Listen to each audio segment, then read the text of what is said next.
Yeah, that did. All right, so Mike, what I was saying to Nathan was the 3 different lines of arguments that were being made to for it to be an actual straw man. That your line and I was different from his line and I.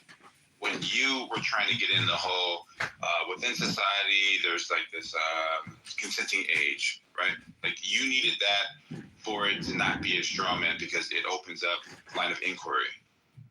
And he wanted to omit that from the actual argument.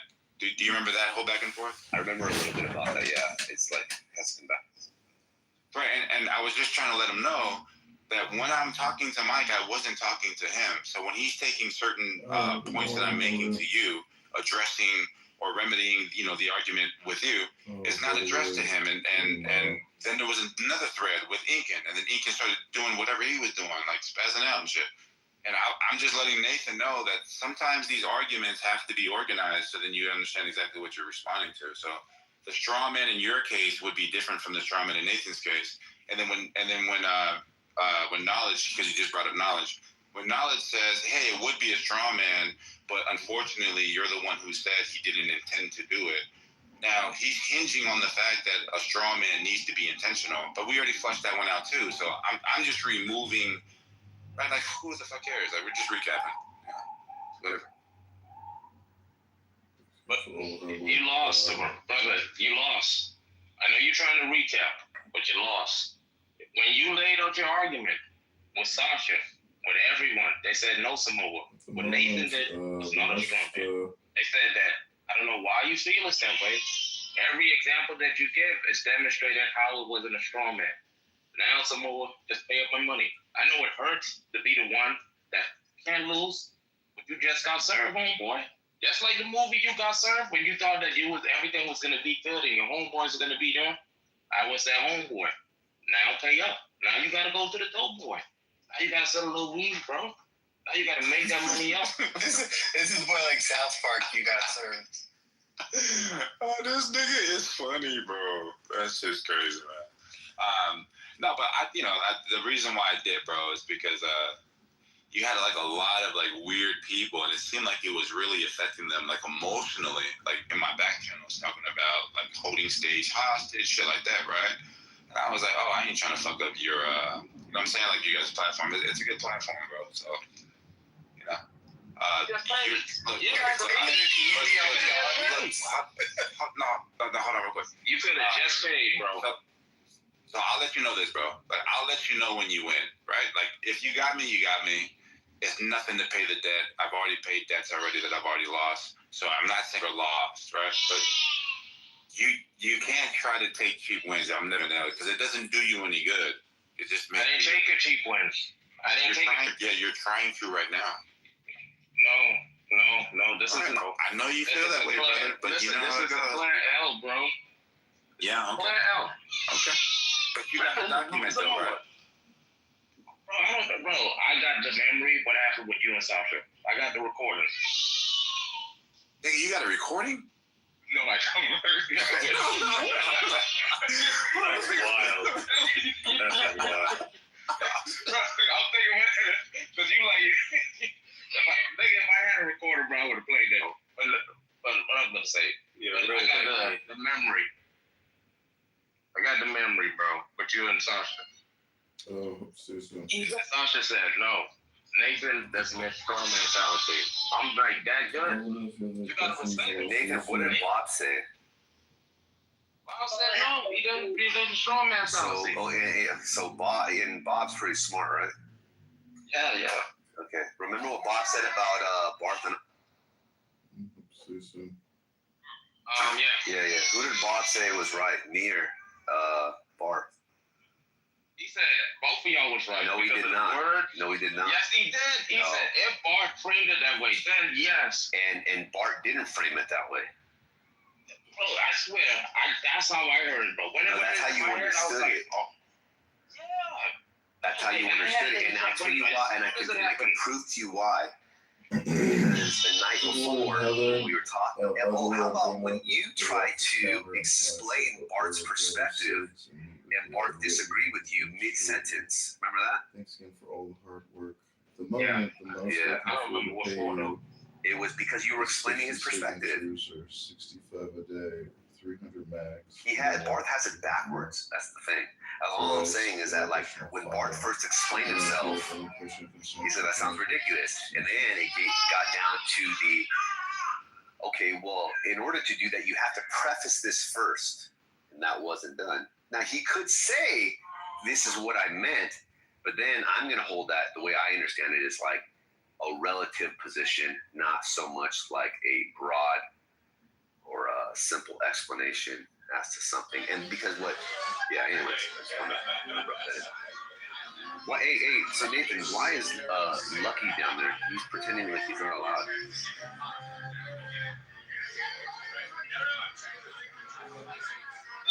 Lucky nobody did, man. He tried to screw over chillism, making pseudo chillism rooms and pretending to be mods to try to diminish our good name. Wait, but wasn't Toxic there with him? Let me ask you this, Nathan. I want to know your perspective. Toxic, according to Lucky, claimed that he was like an OG of chillism. That's not true. That's not true. OG. Okay, let me ask you this. The name chillism, was it chillism before the name? What do you mean chillism before the name? Like you created a room called chillism, right? Yeah. We made it. Go ahead. I want to understand this through your lens. Okay, because I was here when it was Toxic Taylor's room. Say Toxic Yeah, that was his house. And that's what brought all of us together initially. Remember when I got at that guy James is tired? Yep. And then Toxics, remember when he started doing the AI thing where the AI would like interact with people or something like that, or the robot or some shit? And then he went back to Discord, right? No, Toxic didn't come from Discord. No, he went from like I shouldn't say he went back, but he went to another place. I thought it was Discord. And then when that happened, he went to Facebook. Facebook, whatever. He went. So you're right. I think it was actually Facebook. Then at that point, because I remember you guys were my morning like routine. It was like this room was like PPR or something like that. At one point. PNR, politics, religion, and race. Yeah, it was in a transitional phase where PNR and R. PNR and R. And then after that, it became chillism. Toxic was already gone. Now, Toxic, this is since we had white belts, it was always chillism. It was like chillism 2009, 2020. It was like chillism and then a year. Chillism, but all of the rooms were just. Wait. Okay, so then this is my understanding then. So you're saying that when it was PR&R, there was a room chillism? No, there wasn't. No. Okay. No. Okay, now. No, what I'm saying is this. Hold on, real quick. When the room chillism was made, right? Toxic was already gone, right? Correct. No. Yeah. Yes. No, Toxic was here when we was doing chillism. No, I promise you he was gone, dude. I'll show you the oldest recordings because I recorded every one we made. That's fine. When we started it. Let's show the oldest recording of chillism, the room. Yeah. It's gonna start with chillism. That's what I'm saying. Yeah. And I don't think Toxic was there because I remember when this whole thing, because remember it got down to like 4 people. It was like you, Yab Rasul, Knowledge, and fuck, I want to say me, dog. Like, I just remember waking up in the morning, Dark Dawkins started fading out, and then we were talking. Remember when I was like, dude, Nathan, why are you after that fucking white guy, blah, blah, blah. And you're like, when he comes, it's the Dark Dawkins show. Remember all that stuff? Remember that phase? Remember? And Toxic wasn't there. My point is this, is that I believe, from my understanding, Toxic is your OG friend. So, like, there's no challenge there. I think Barth is too. But I'm saying the origin of the room, chillism, as far as my experience, had no part or contribution in development. So, Mike, when we first stayed in the room, it was on May 20th, right? What year? In the first 2023. Okay, 2 years ago. And the first chillism room was May 25th. Okay. There was 2 other ones. It was What is Evidence, Anti-Bully, Atheist, DPJ, and then chillism. Okay, wait. And then what? So when you say and then chillism, is that when the room started? That's the name we had, chillism. Yeah, you made the name. I remember you thinking of the name. Yeah. Okay. So I'm saying when the room Chillism was made, you say you have a recording with Toxic in there. Yeah, Toxic was in the room from the conception. Can you? I don't remember that. Okay, dude. All right. And Knowledge, what do you think? I already know, so I'm just gonna kind of. Yeah, I just checked. See him on the old recordings. You just check right now. Yeah, I just checked 3 of the old recordings. I don't see him. He's not in there.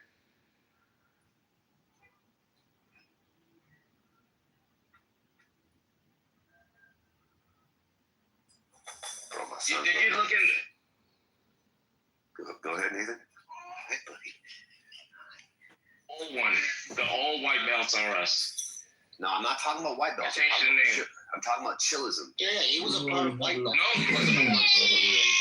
Yeah, exactly. Chillism wasn't a room name, though. We never had a house named Chillism. That's the point. Exactly. Whenever we started using the name Chillism, that specific name, he wasn't there. When we started using the name Chillism. And on this app, everybody knows this space as Chillism. If I go into another room, I'm the guy from Chillism, not the guy from White Belts. Chillism became the standard name. It's the fucking trademark. And all I'm saying, exclusive to that terminology, which encompasses all of us that come together, right? Even we don't talk about white belts. We talk about we are Chillism, right? And when Io tried to copy you, he copied Chillism, right? When other people try to copy the rooms, they copied Chillism. Right. Toxic's not a fucking OG. He's an OG. I just messed up. What are you saying now? What was this claim? That and Lucky's down there, that he was like an OG founder of Chillism, I believe.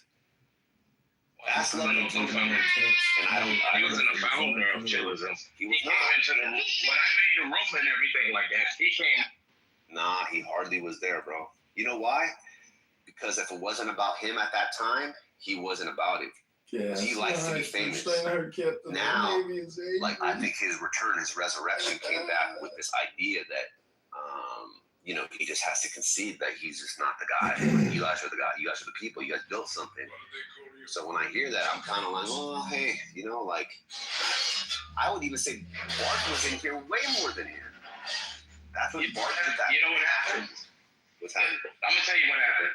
So look, when we first, it started with me and Knowledge, right? We had the rooms with the League of Extraordinary Gentlemen. That was the first one. Concrete and all of us. And then... When was that? What year was that? I can't remember exactly. But before COVID? No. That was like after COVID. Okay. So all this is between 2020. Right before we made the room. Okay. Right before we made the house, White Belts or us. And the rooms were like anti-bullying. But then, 3 days after the house was made, we had our first Chillism room. But what name? It was White Belts or us in the room. PTR, I was wrong. That's one of the first rooms.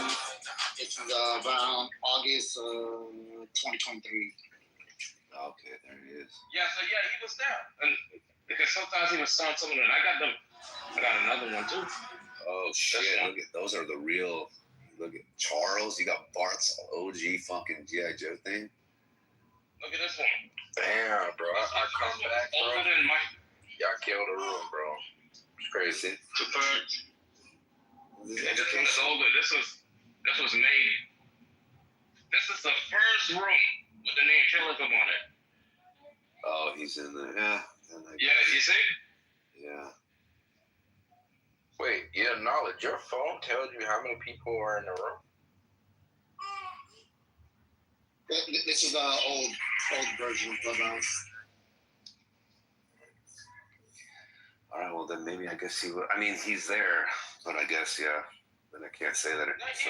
Listen, I don't remember that motherfucker. I ain't gonna lie, bro. You know what happened? Let me tell you what happened. After him and Timothy got into it, and he blocked Timothy from the house. Okay. And then after he blocked Timothy from the house, we made a new house. There's no way we could unblock him from the house. So this was the old house, and then we made the new house, which is this house right now, the White Belts of Rust. And then he dipped for a while because we didn't make an enactment. And then after he did, Oh, I see. and then recently he came back. Look at Boris, bro. Oh shit. That's fucking funny. So that's what happened. So after he took Timothy, and he left and boom, boom, boom. Yo, knowledge was having that fucking. Was having a what? You had hair back then, bro. Oh. You see Nito where? He said what? You see Nito? Yeah. He's lost. Yeah. Lost weight. Nah, I'll box you up, nigga. Fuck with your boy. I'll knock you up. You know what's crazy, Mike? People that are losing their jobs because they're laughing and mocking Charlie's death. That incites, that can be inciting more violence, right? So like, That's the private, yeah. well, and I'm gonna say this, that Those are private companies.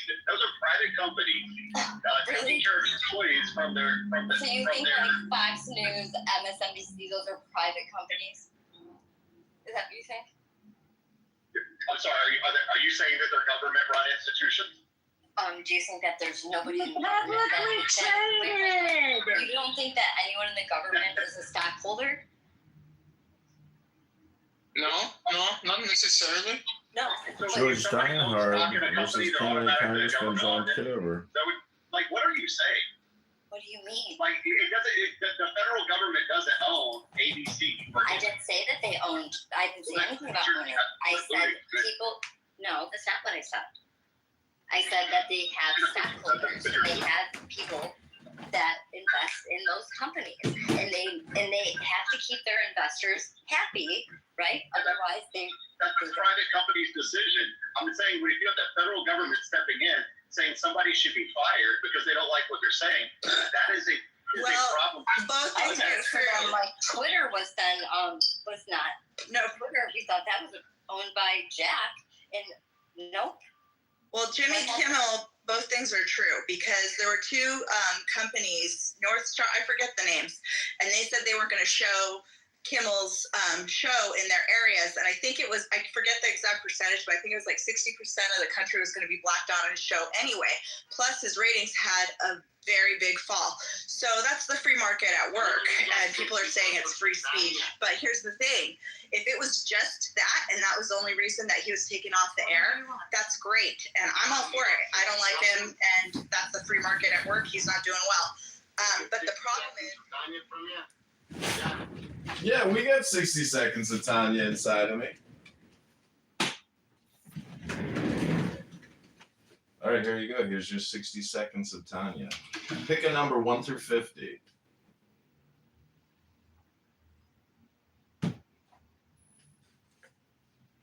Anybody? Any number 1 through 50?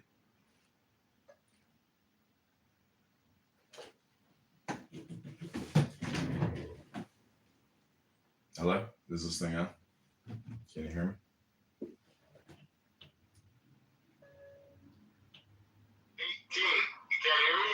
I can hear you now. Okay, number 18 it is. Here we go.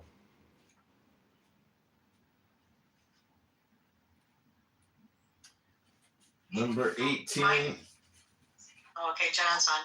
Number 18 is called The Nature of Wisdom. This is by the Alter Rebbe. So take the deepest breath of the day. Wow, I'm on a roll picking numbers. Go ahead, John. Take it away. For this thing is very near to you. What is this thing that is very near? For some, it may be self-emptying. For others, it may be rational love.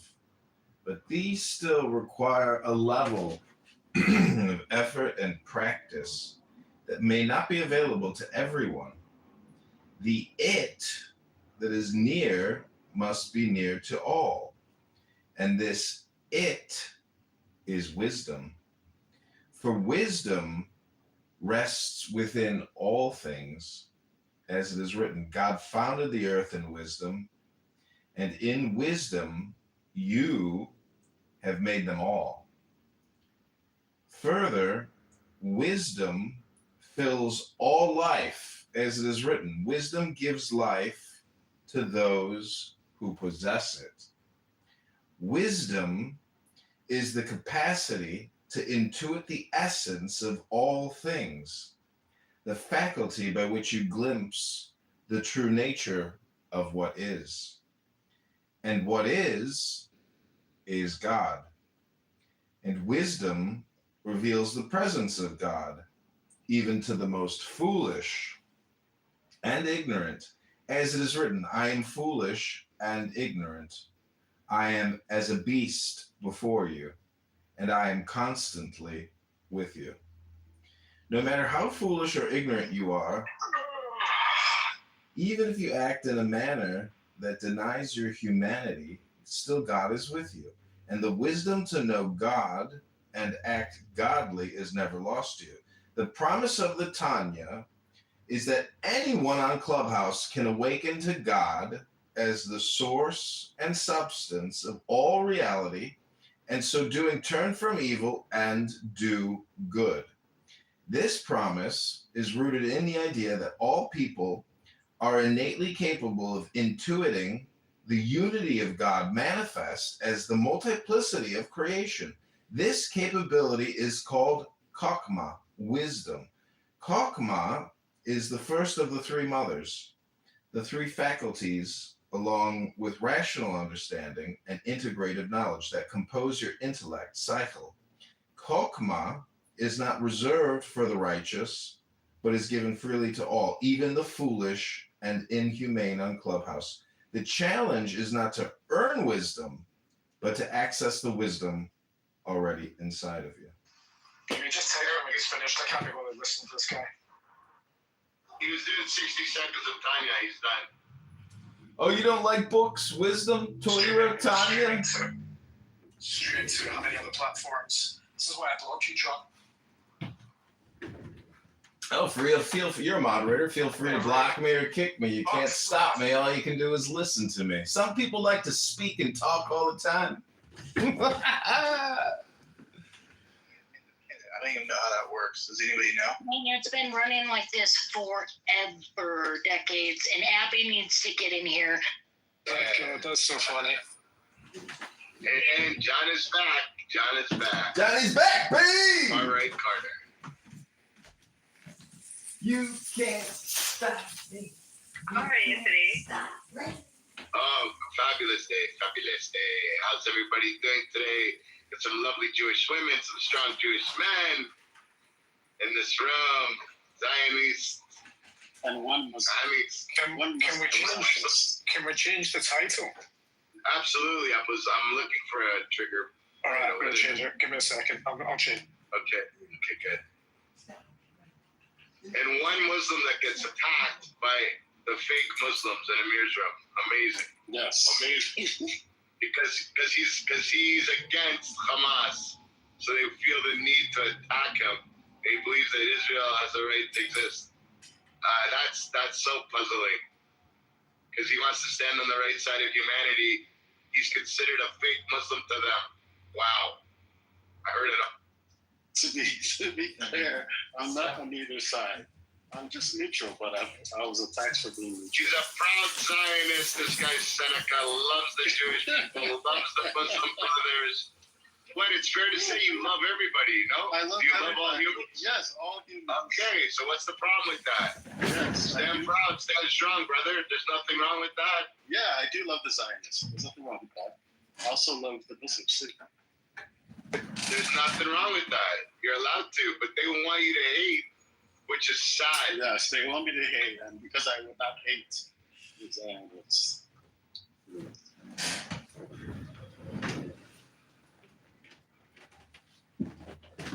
Good title. Did you get an opportunity to speak to somebody? No, I'm going to hold on to that, and I'm going to wait.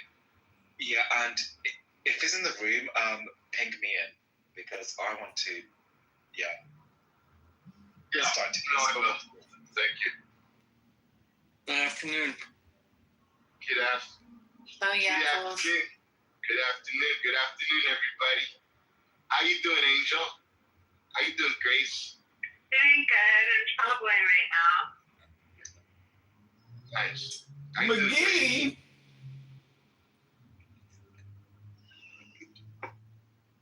We just came home. We just came home from Freaky Friday. Freaky Friday. Yeah, that's what we did this morning. What is Freaky Friday? Freakier Friday. The king of the Persian people is here. Isn't it like Sunday? All hail the king! All hail the You king! just got home, bro. I just got back. It's Freaky Friday. That's what we did. All hail the 9:45. king! Welcome, king. John, I think I remember. You remember? And you think? know Grace is a party animal. You think and remember? And, Wow! You're the one that She's told she's people she's your IG a lot. Nobody It's so really true. cares about you. I don't know, man. I gotta be more like Yeah, you, I know Grace. who I gotta you get are. out. Party, party, party. That's what we do. We live in the woods. No people around us, so we get out and we party. Yeah, I'm definitely from the woods too. I think what I call a party is a bonfire somewhere in the back of the woods. That's what we do here. That's we have big bonfires. Very It's called good the big Bush bonfires. Bash, Stop. which could mean two things.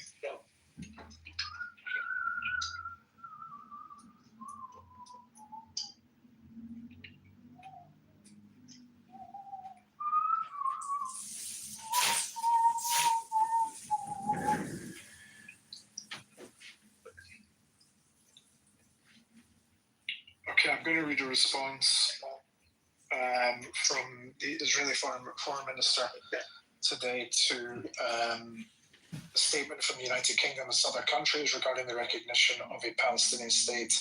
Israel categorically rejects the one-sided declaration of the recognition of a Palestinian state made by the... Who's chewing? Sorry. Is that... Sorry. Okay, thanks. Israel categorically rejects the one-sided declaration of the recognition of a Palestinian state by the United Kingdom and some other countries. This declaration does not promote peace, but on the contrary, further destabilizes the region and undermines the chances of achieving a peaceful solution in the future. Called by Hamas leaders the fruits of October 7 massacre, the declaration not only rewards the biggest massacre of Jews since the Holocaust by a terror organization that is calling and acting for the annihilation of Israel, but also solidifies the support of that Hamas enjoys. It is destructive to sanction and reaching a compromise between the two sides, and it will push the desired peace farther away. Moreover, the Palestinian Authority did not meet any of its requirements and obligations. It did not stop neither the incitement nor the pay-for-slay policy, nor did it take the required measures to combat terrorism, as demonstrated recently with the discovery of rockets and missiles near Ramallah last week. The Palestinian Authority is part of the problem and not part of the solution. This is also the reason why the United States imposed sanctions on the Palestinian Authority and prevented its senior officials from entering its territory. In any case, Israel will not accept any detached and imaginary text that attempts to force it to accept indefensible borders. Political gestures aimed at domestic voting audience only harm the Middle East and are not helpful. Instead, if the countries that signed this declaration truly wish to stabilize the region, they should focus on pressuring Hamas to release the hostages and to disarm immediately. That's basically what the statement says. Netanyahu has also said as well that a Palestinian state will not be formed west of the River Jordan. And that's an important statement as well. He also said as well that he's leaving for the United Nations General Assembly meeting in the States. He also said before he left that he has fought against this establishment of a Palestinian state in Judea and Samaria, and a governmental decision in response to this unilateral declaration of a Palestinian state will result in some hard-reaching declarations by the Israeli government, which he will detail upon his return from the UN General Assembly. It is thought in Israel, by the way, that Israel could now annex up to 87 to 88% of Judea and Samaria, and therefore basically declaring that is Israeli territory. By the way, it is Israeli territory. I've talked about this before. There is a clause in international law that is called uti possidetis juris that has been applied to multiple countries after war. It was applied to the breakdown of the the USSR, when Ukraine became Ukraine, etc., etc. It's been applied in Africa multiple times as well to different countries. Basically, what this law says that if any country has a mandate to hold over territory, then a country is declared independence, or the country is given independence on that territory, and the other side has been offered territory but they refuse it, then the country that has taken the territory and established a state has right to rule over the land that was originally owned by a mandated country. In other words, Judea and Samaria, etc., under law, international law, which is again uti possidetis juris, would mean that Judea and Samaria is Israel, as is Gaza, by the way. But we'll wait and see what happens. And I'm of the firm opinion that this is going to happen after the UN General Assembly. Israel will make a declaration of annexation.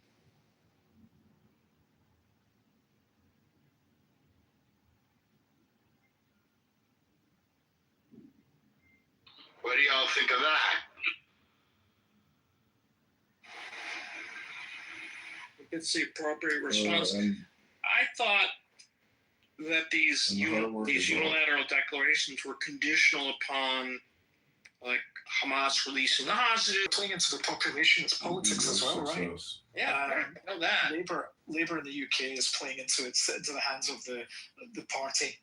I'm not the party. Hard work and heavy lifting. There was an interesting program in the United Kingdom today that obviously the far left, the hard left, and the pro-Palestinians in the UK are denying it ever happened, saying the majority of UK voters do not agree with this.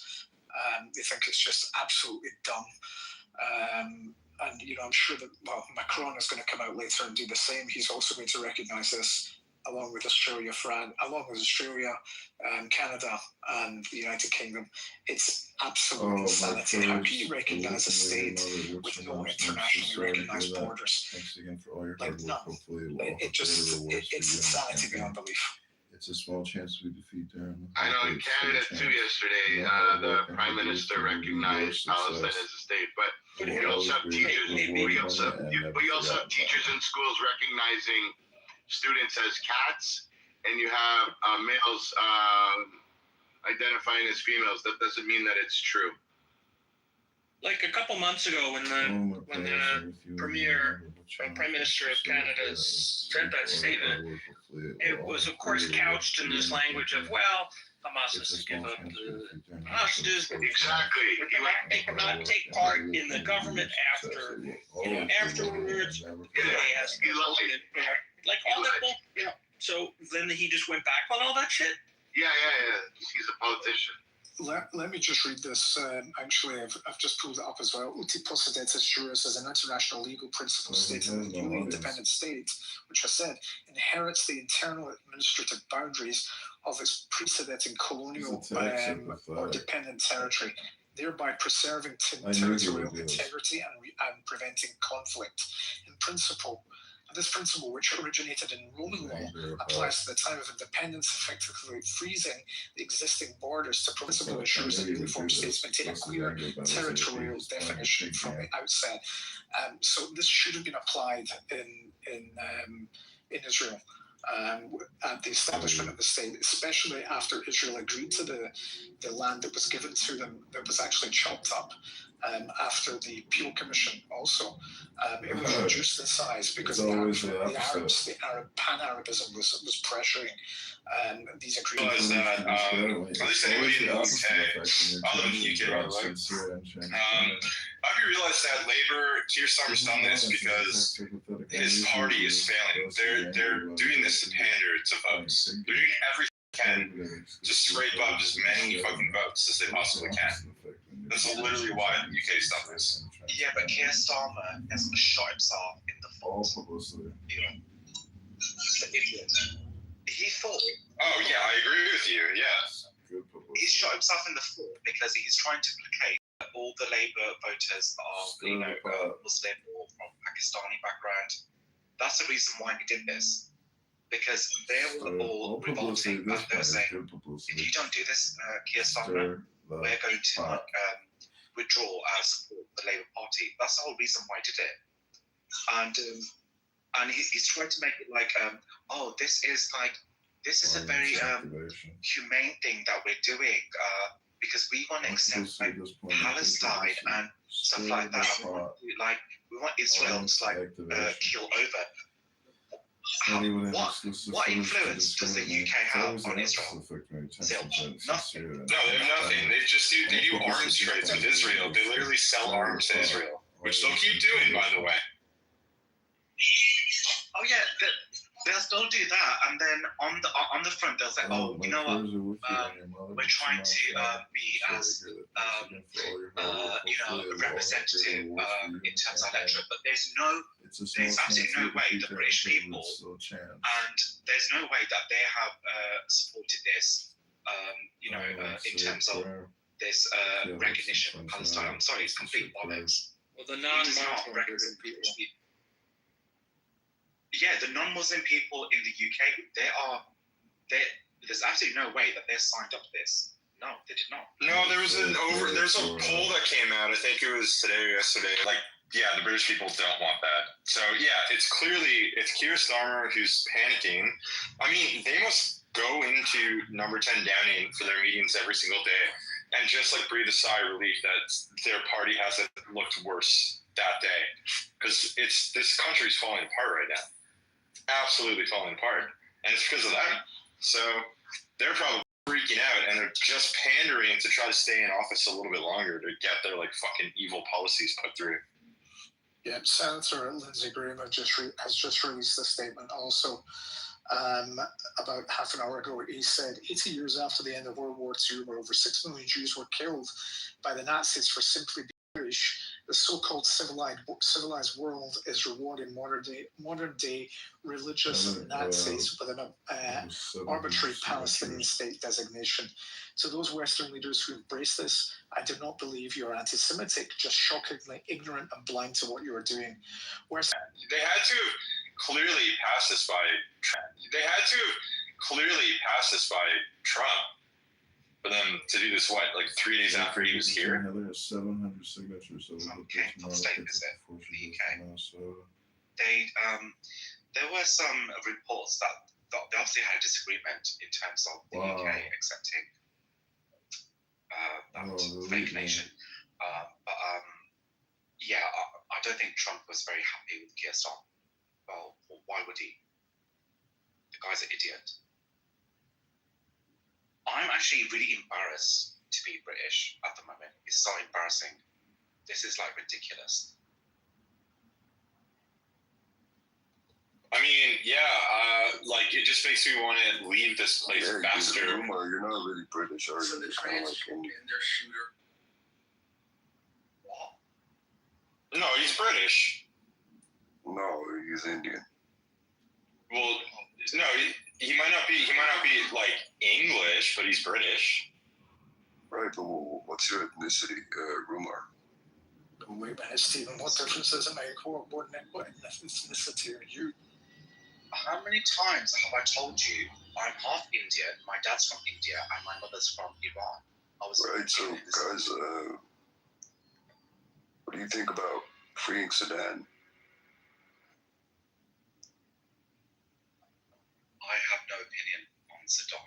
Yeah, I know very little about Sudan. What do you think about the Chicago drill scene, like Chief Keef and Sosa? What if we deployed them to Gaza, Chief Keef, and save the Palestinians? Does someone want to just kick him? To say. Stephen. Thank you, boss.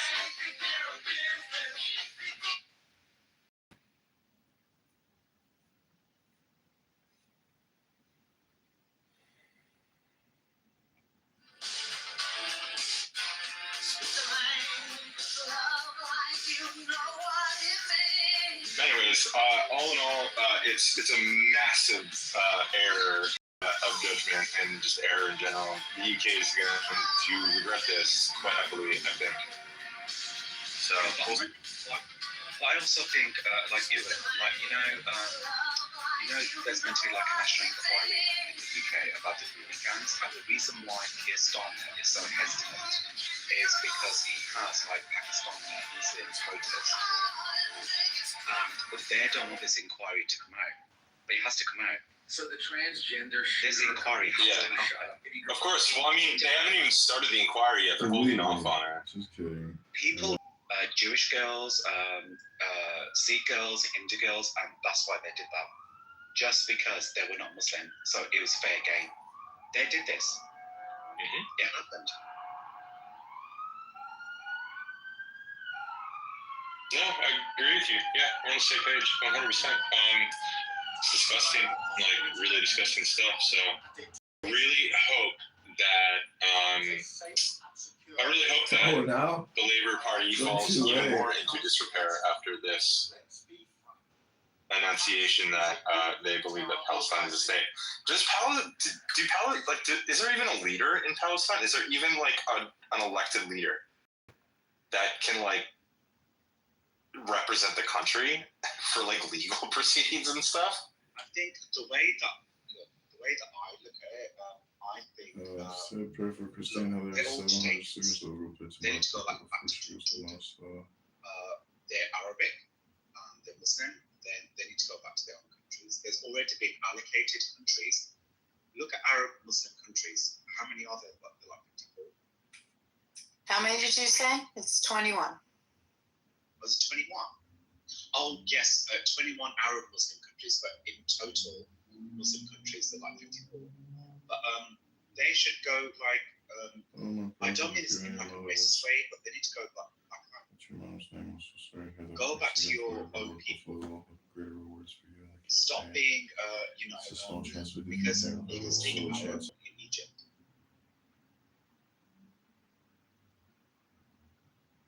He was actually Egyptian. Yes, I remember. Did you know that?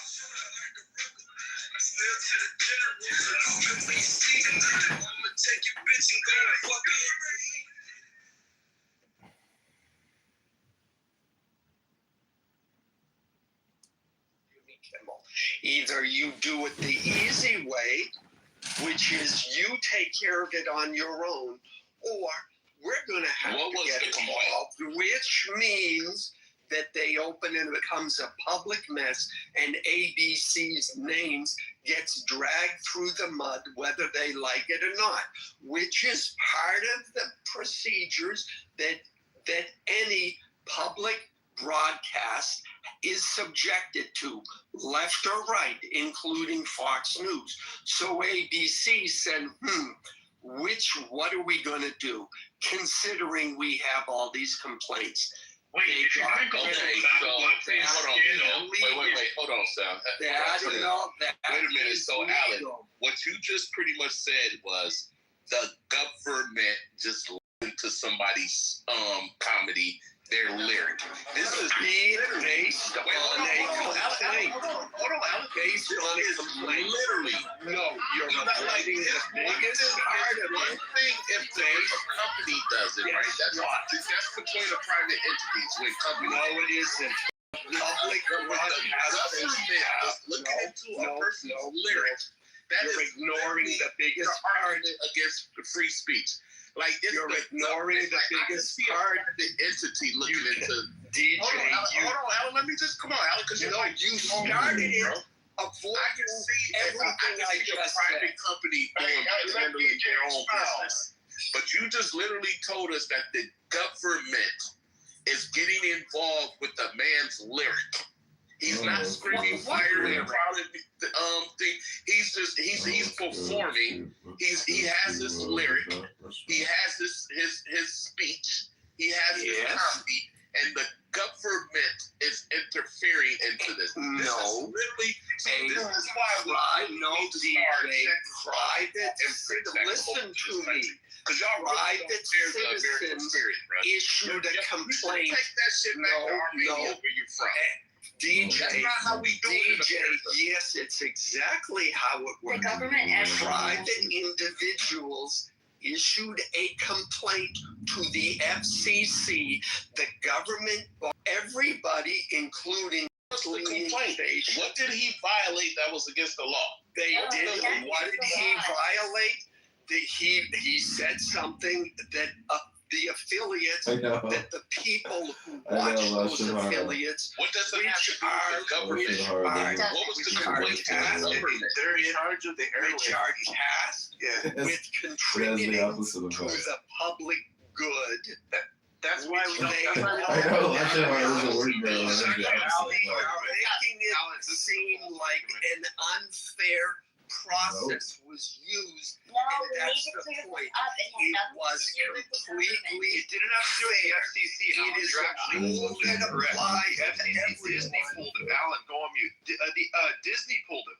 The FCC did not pull Jimmy Kimmel. This is already a false premise. You guys are arguing about. Exactly. I just looked. I just looked back. Stop talking. You've been going over. That was EJ saying that. I think Yeah, it's not. It's guys. This is a totally false argument. The FCC didn't even pull him. Disney pulled Jimmy Kimmel. Yeah, that's a fair No, you're saying that the private organization.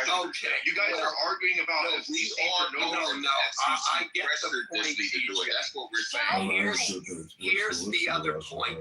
What Pam Bondi said. It's very clear. You can say anything you want. And here's the other part before I leave Jimmy Kimmel. Jimmy Kimmel can still say anything he wants. He hasn't lost his free speech rights. He can't say it on ABC, but he can still go and do a podcast and say whatever he wants. Of course, if he does it on YouTube, he might get removed the way people on the right have been removed on YouTube. So that's that. Number one. Number two, again, using the same weapons that the left has used. What Pam Bondi did is she said, you can still say anything you want, but then hate speech or a racially motivated crime, if tied with violence, will be used. So in other words, if a black man and a white man get in a fight and the white man kills the black, that is a murder. If in the commission of that crime, the white man says, "Why die you?" fill in the racial slur, that now becomes a hate crime. That's what she is specifically talking about. And the fact that Dude, what are you talking about? One second. If a black guy goes ahead and kills a white guy and says, "Die, you fill racial slur," that's a hate crime. What you just said about the white guy killing a black guy is a hate crime. If you say murder is one thing, and then hate crime is a different thing, different context with another race, that you're comparing apples to oranges. That makes no sense, right? No, hold on. Two, about the ABC. Okay, no, hold on. So this is honestly, this room and today is about Charlie Kirk. This room, I don't give a fuck about Jimmy Kimmel. I could give two fucks. I don't care if he's canceled, not canceled. I don't care. Thank you for saying that. About Charlie Kirk, I don't want to fucking talk about Jimmy Kimmel. Not one more word about it. It's annoying as fuck. Okay. All right, Can I get in here? Is this the white Yeah, so space? you're gonna talk about. Yeah, this is white only. Are you white? No, I'm not. Yeah, I'm very much so. The room just got censored and just censored the room. I'm very much so culturally African American. Yeah, you gotta go back to the good. And then Ann is right. I apologize. Come on, man. Because this is everyone trying to mitigate the fact You go on for like 15 minutes, bro. Pass the mic. We can talk about. Everybody's trying to mitigate the fact. That's it. So where are we assassinating Charlie Kirk's character? What are we saying against Charlie Kirk that he didn't do? Let me get in here. I'm sorry. Let me get in here. This is my theory, right? And I'm sorry, but I'm socially, as an African American woman, I'm positioned in a place in the. I'm trying to paraphrase room. I'm trying to paraphrase. Let her speak. Oh, I'm trying to paraphrase my opinion. Does she have her free speech right Yeah, no, I made it very clear what this room was about. It's not about the I'm trying to speak on the topic. I just got your header. I was just telling you where my opinion was coming from before I stated my opinion. Matt, you trying to be quiet this black. Right. Oh my goodness, exactly. That's exactly what I'm speaking. chill out. Hold on, you guys. Hold on. So we're obviously leading up to the keynote speakers to, obviously speak, and then we'll, have them come on here, probably live. We'll see here. But in the meantime, we can talk about freedom of speech. That's fine. Let's just try to keep it a little bit more generic, not specific examples. I mean, other examples outside of this event is fine. But if you want to go there, Harry, you can. But let's just stick to like that, and like let's not get too specific if that's possible. I was just preferencing where my opinion was coming from. I was just telling y'all who I was and why I saw. Right? We have American. Yep. The Jays are pulling a U on. They're pulling a U on y'all. Because, like I said, I preferencing the way in this country is a part of a faction that kind of sees how power has been moving and how power corrupts institutions, ideologies, and groups of people. And I honestly think that y'all are getting God right now. And this is deeper. That deep state kind of shit that y'all be talking about? I think this is more aligned with that, and we are sitting here fighting amongst each other. Instead of... Wait, I got a question. So what's that got to do with you being a black woman? Well, because I'm saying that I'm positioned in the country in a particular... Jewish. The Jays should be living in America. Think I'm privileged to have built America. I'm a foundational American. Oh my God, you're privileged to be here. You're more privileged than a white guy. I'm privileged to be the granddaughter of a sharecropper. You have That's what my privilege is. You have pretty privilege. Oh yeah, I do. That's thank you. And that is the most privilege I think. That's bestowed by Jesus. There you go. Is there a Jew? Is there a Jew man? Privilege, you do. I think y'all can look into that. Honestly, I don't think it's. I honestly am starting to believe it. Have y'all been watching Candace Owens? Yes. Oh, you know it. That's what she's been saying. We talked about that earlier. You know it. That's where I'm leaning. Candace Owens' perspective is literally where I'm going. Yes, ma'am. I thought Candace Owens was canceled. No, no, man. No, she's back. She's not canceled. She's back. Her eyes are on the prize. Since we're going down this road, would you guys, I'm saying you guys because it's kind of specific to a community, but would you be upset if Candace Owens got, assassinated? No. I would be. Wait. I 100% would be upset if Candace Owens got assassinated. I don't care if you're right or left. You shouldn't get assassinated for the shit you say. So see, here's my thing. Here's my point, right? Great speaking. Go ahead, Greg. Go ahead. Y'all gonna give the James what they want? That's fucked up. So here's my point, right? I thought Black Lives Mattered because last time I checked, Candace Owens was a black woman, right? Yep. Didn't she deal with 400 years of slavery? Didn't her family members have to deal with Jim Crow and everybody else? Yep. Why all of a sudden is she exempt from the blackness? Oh, we love because she speaks on things that could actually better the community if people actually chose to listen without their emotions. It's very simple, right? When she talks about crime and stuff like that, these are things that if we did decide to tackle them instead of just getting wrapped up in our emotions, that's how we could better ourselves. Now, of course, there's crime. I agree with a lot of Candace's points. So do I agree with Charlie Kirk's points. So do I agree with a lot of conservatives' points. Yeah. I don't understand the point that you're saying here. The thing is that when someone said, do I get upset if okay, my bad. But go ahead. I know you. No. I was just saying that if Candace Owens got assassinated, same way like Charlie Kirk, I'd be pretty pissed off. The same way if you put, some leftist retard, also debating on stage and he got assassinated, I'd be pissed off too. Absolutely horrible. It would be absolutely horrible. Yeah, but here's the point.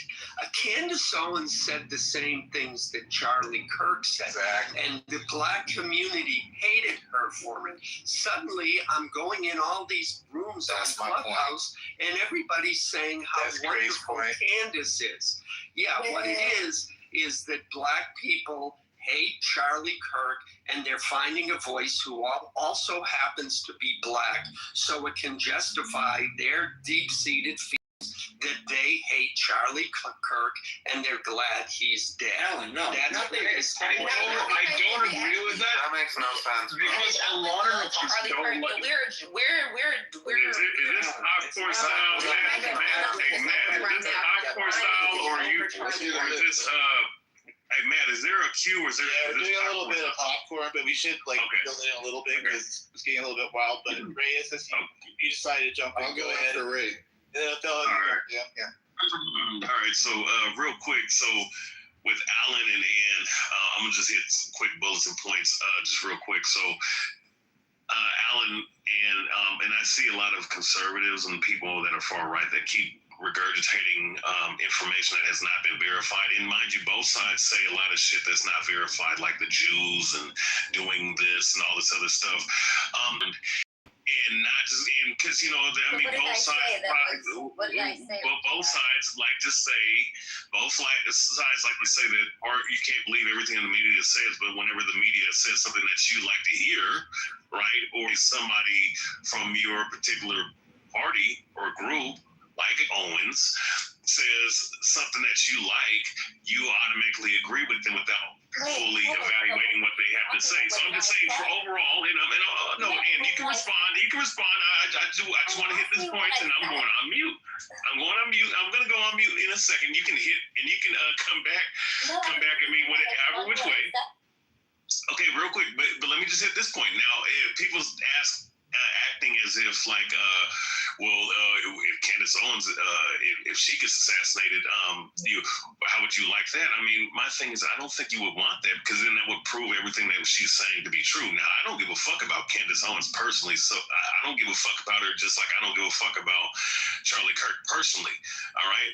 But if for someone to sit up here and say, how would you like if she got assassinated? Well, then that would just prove everything that's going on to be true. That there's a lot of contriving and there's a lot of bullshit going on.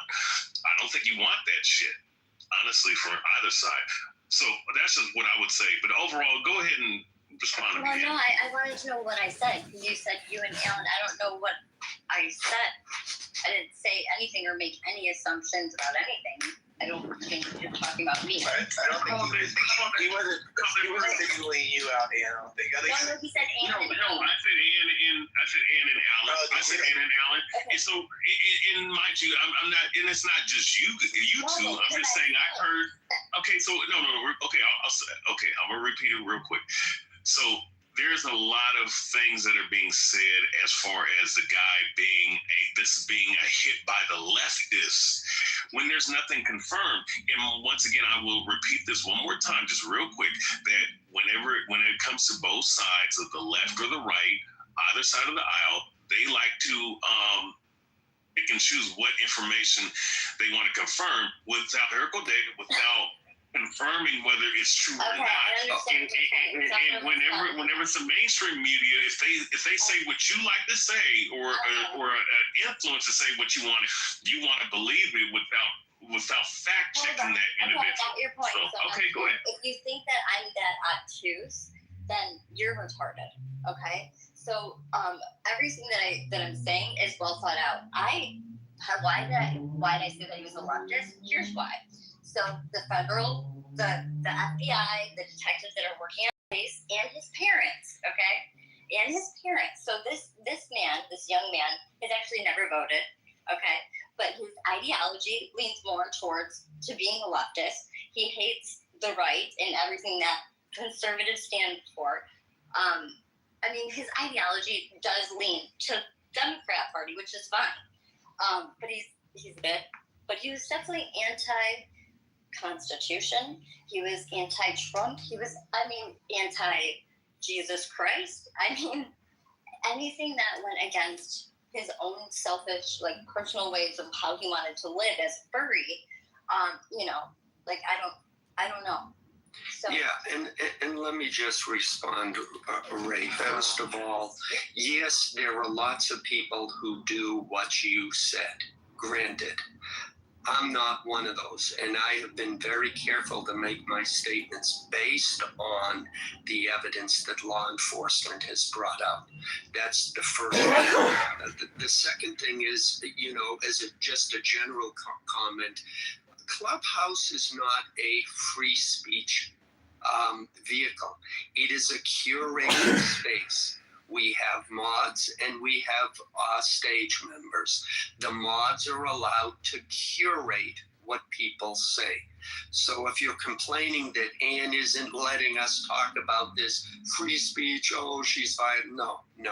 We are not in a free speech place. It's the same if you go to hear somebody speak at give a lecture when you go to class. You can't just call out and start talking about the weather when the professor is talking about calculus. Same deal. Exactly. True. We got to get. And last thing, a specific you say bounces off of me and sticks to you. Oh, so nice. There, deal with that fighting review. Alan, the key is here also to make sure is that we're not gonna kill you either over your opinion too. That's a big point. But yes, okay, thank you for that. We're doing a conversation here, which is I guess a lot of people don't like out there in the real world. But go ahead, Othello, you're up. So we're talking about Candace Owens. This Candace Owens of today. What about Adolf Hitler? Hold on. Is about Charlie Kirk. The Candace Owens of today. It's amazing. Hey, stop speaking over him. Stop speaking over him. Show some respect for this black man. Yeah, Augustus, I see you and your wife have that disease. So, this Candace Owens of today is not the same Candace Owens that came up on the scene in 2016.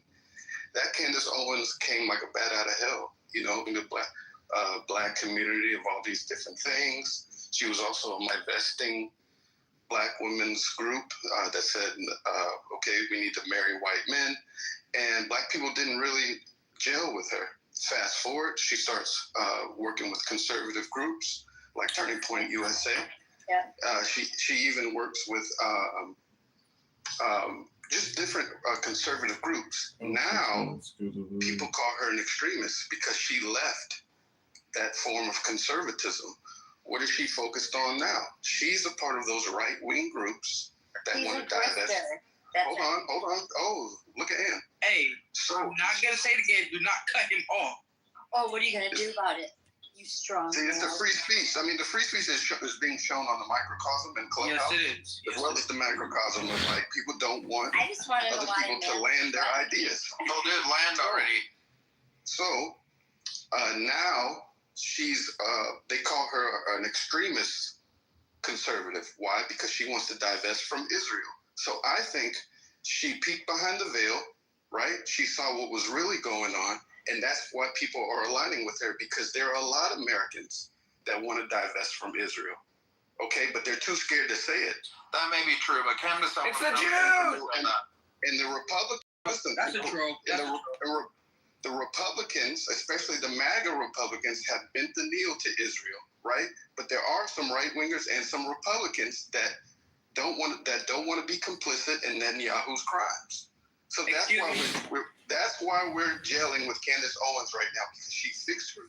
And we know she's married to a Jew, right? She's married to a Jew. She works for Jews. She's not married to a Jew. She's married to a British aristocrat. Yeah, he's not married to a Jew. They just lying. They lying in here. We know what's We're all going on. Jewish. Yeah, I think what's going on is We know what's going on. Can everybody stop Candace talking Owens at is married once? to a man from a long line You know what's going on. great white You men. see it clearly. Can we talk about time? because you get cut off. And I think in conservative rooms have given you a wide latitude to speak. Well, So thank you, if you're going to cry, go cry to I'm glad As far as the divesting rooms, I used to go in those rooms. I bet you did. When Clubhouse was because I was as a white man, they loved me. But I will just say, at the beginning of Clubhouse, black men used to kill black women once every 7 hours in the United States, and now it's once every 5 hours. So black men have gotten really busy with black women, and they're just killing them faster and faster. Okay, well, let me see those So statistics. maybe that's a topic for another one. Yeah. But, you know, Hey, can I put my mark on? I gotta say something. So what Candace this Owens is is with focused on Candace Israel. Owens Everyone is is black focused people in their on Israel. That's Can we talk? All right, Let's talk one at a time. Can nobody hear me, or what's going on around here? But Yeah, sorry. it's all right, Alan. It's all good. Now, Othello, are you going to land or what's going on here? Well, I mean, look at it. They're trying to dogpile me. But Alan does bring up a good point. Othello, you do this in like other rooms that have the opposite view like this. So just want to make that a note. But go ahead, get 30 seconds and then we'll go with Yeah, can me, please? Yes, yes. Well, Othello's going to wrap it up, I think, right? Yeah, I'm going to wrap it up and I'm going to segue to the beautiful Harriet Thug. Again, Candace Owens, she peeked beyond the veil. She flew up high to the sun, but she didn't scorch herself. Now she's in a great space, right, to lead the American charge to divest from Israel so that we are not complicit in their crimes anymore, right? And that's Charlie Kirk. He tiptoed that line. He had to. Why? Because he was under the Trump, right? And so Trump is sponsored by AIPAC. Trump is in an alignment with Israel. So it was a tug of war for Charlie Kirk's soul to figure out if he was going to be pro-Israel or anti-Israel. And that's where we're here now. That's why we're here. Appreciate it, Val. Thank you. And I feel like Prometheus. Yeah, thank you for the Prometheus. Well, when you believe in America first, it means who's after Thug? Who else wants to go so we have a queue? Else? All right. Go ahead. Okay. I just have a little comment to say. There is somebody, I think his name is Mountain. He keeps shorting out slurs. Fuck him. Anyway. Okay. Basically what he was saying is what I want to say, but I mean, I have a little bit more creative way to say it. This is not going to be in standard English like his submission. Candace Owens forgot she was black. When she first came out, she was doing what we call shucking and driving in front of white folks. And we don't appreciate that as African-American people. Her facts was correct. Her analysis and her audience was wrong. And we didn't fuck with it. But she was reminded that she was black when she lost her job at Turning Point USA. Because she could talk shit about every group but one, right? And she learned that the hard way. And that's what I mean by being situated. This is going to be in standard English. Being situated in the country, being a part of a faction that's not of privilege.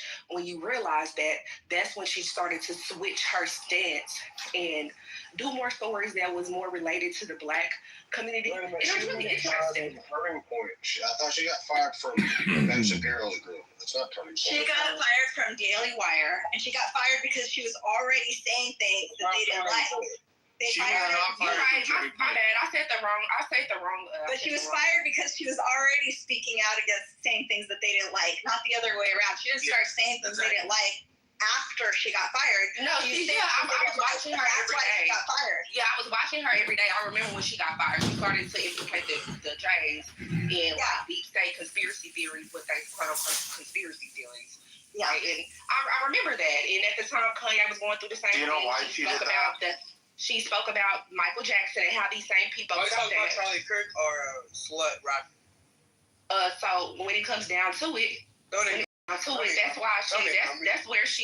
where her opinion changed, and that's where black people started to get aligned.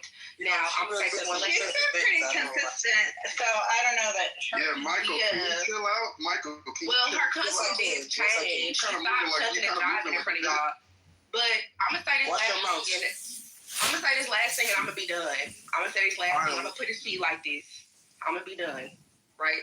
So it's down to it. If y'all ever seen Boondocks, on Boondocks there was an Uncle Ruckus. Regardless of all the fuck shit Uncle Ruckus did, he was still a part of the black community because at the same time, where the fuck is he gonna go?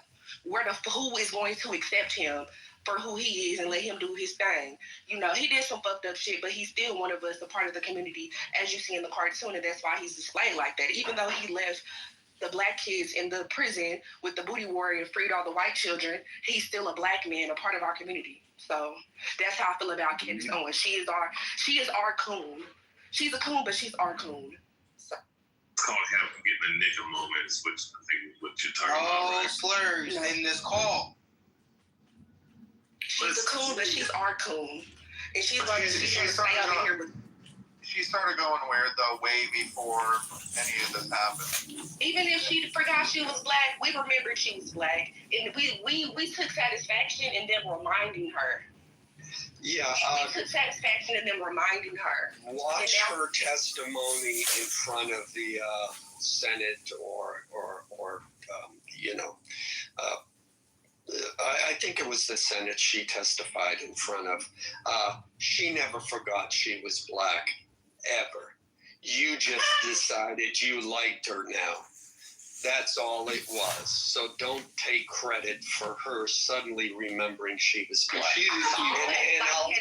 And I'll say this. I've always felt like she was my I cousin. think Like, what are you talking about? when I listen to what she's saying now on Charlie Kirk, I think what it is black people have just found another person that they can use to justify their hatred of white people. We see it for it is. We're not buying into the bullshit, and we know what you're doing. Thank you very much. See, I've always liked Candace Owens. I just didn't appreciate the fact that she was shucking and jiving in front of y'all. But I understand post-traumatic slave syndrome, and a lot of black people have it. And I pray for her. And they reminded her and they humbled her. Yeah, nobody here has ever owned slaves, and nobody Talking about being a descendant of slaves. That doesn't count. That's not a My post-traumatic slave syndrome, like after. All right, so then if that doesn't count, the Holocaust doesn't count either. Like after slavery, a lot of your Because they've been slapping us in the face with the Holocaust for the last since the 60s. So slavery doesn't count. The Holocaust. DJ, how about we talk one at a time? How about we talk one at a time? DJ, I agree. Why don't we talk one at a time? So Alan, the Armenian genocide. I agree. I didn't say they can't remember. I was never yours to begin with. DJ, you're going to find the mods whom I respect. Oh yeah, we don't need to talk about that. Yeah. You want me to? No. Remembering it is one thing. Using it as an excuse. Oh, by the way, you didn't ask my question from the government. Yeah, I mean, I agree with what's his face, Alan. Like, I do think that this constant guilting, dude. Americans had nothing to do with the Holocaust. Like, just shut the fuck up about it. Do your little remembrance stuff, but do not try to just guilt what us I or was influence saying. us based on it. What is this room about? Okay, so Shaw Black said he had a comment about Charlie Kirk. Why are people moderating from the fucking audience? Like Jesus, shut the fuck up, kids.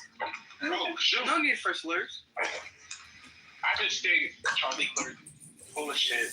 And Hey! he got what he did. No, but I'm gonna. I don't. Let the hate out. Sean, what did he do, Sean, to hurt your feelings? First off, Savannah, I think you're a hot mic. Just let you know, Savannah. He spoke on the woman like he felt if a woman get raped, they should still have the baby and they should not be aborted. You shouldn't get rid of a life. He was pro-life, yes. Because here's the thing: when you're pro-life like that, and a woman is raped, there's other ways that they can have the Yeah, but baby. the thing is, he didn't say that, Ty. He didn't. So. Yes, he fucking did. Yes, he did it. He did it. But he was. Yes, he did. He took it out of context. Is what he did for a point. Right. He said that I believe that children are a gift from God. They are. They are. Yeah. Okay. So whether it be from I'll tell you exactly what he said. I know what he said. Ultrasound. Hold on. If there's an ultrasound with a baby that's been from like rape. There's just a married couple ultrasound. Which one is what? Should you be able to tell? No, which one's the they're all rape baby? Exactly. Exactly. That's the point. They shouldn't. But is the mother gonna love that baby? He said, as a society, we need to stop normalizing death with more death. Why should a baby be punished after a gruesome incident like that? That baby is the light that comes from it, from God. True.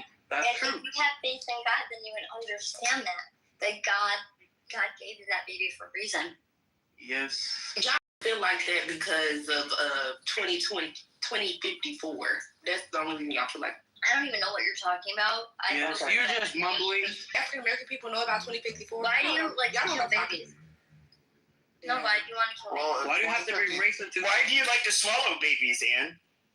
Yes. babies. I've never done that. Yo. I know that's 2054. By the way, so 2054 is when on trajectory y'all will. Never mind. Nobody's talking. You can go ahead. Speak up. Don't speak up. I'm scared. I need support. Talking about the family white I need support. Talking about the birth rate. I'm scared. Okay, that's why he's scrambling. That's I think he's trying to say 2025. No, By the way, folks, That's a 20. Maybe she doesn't know what she's talking about.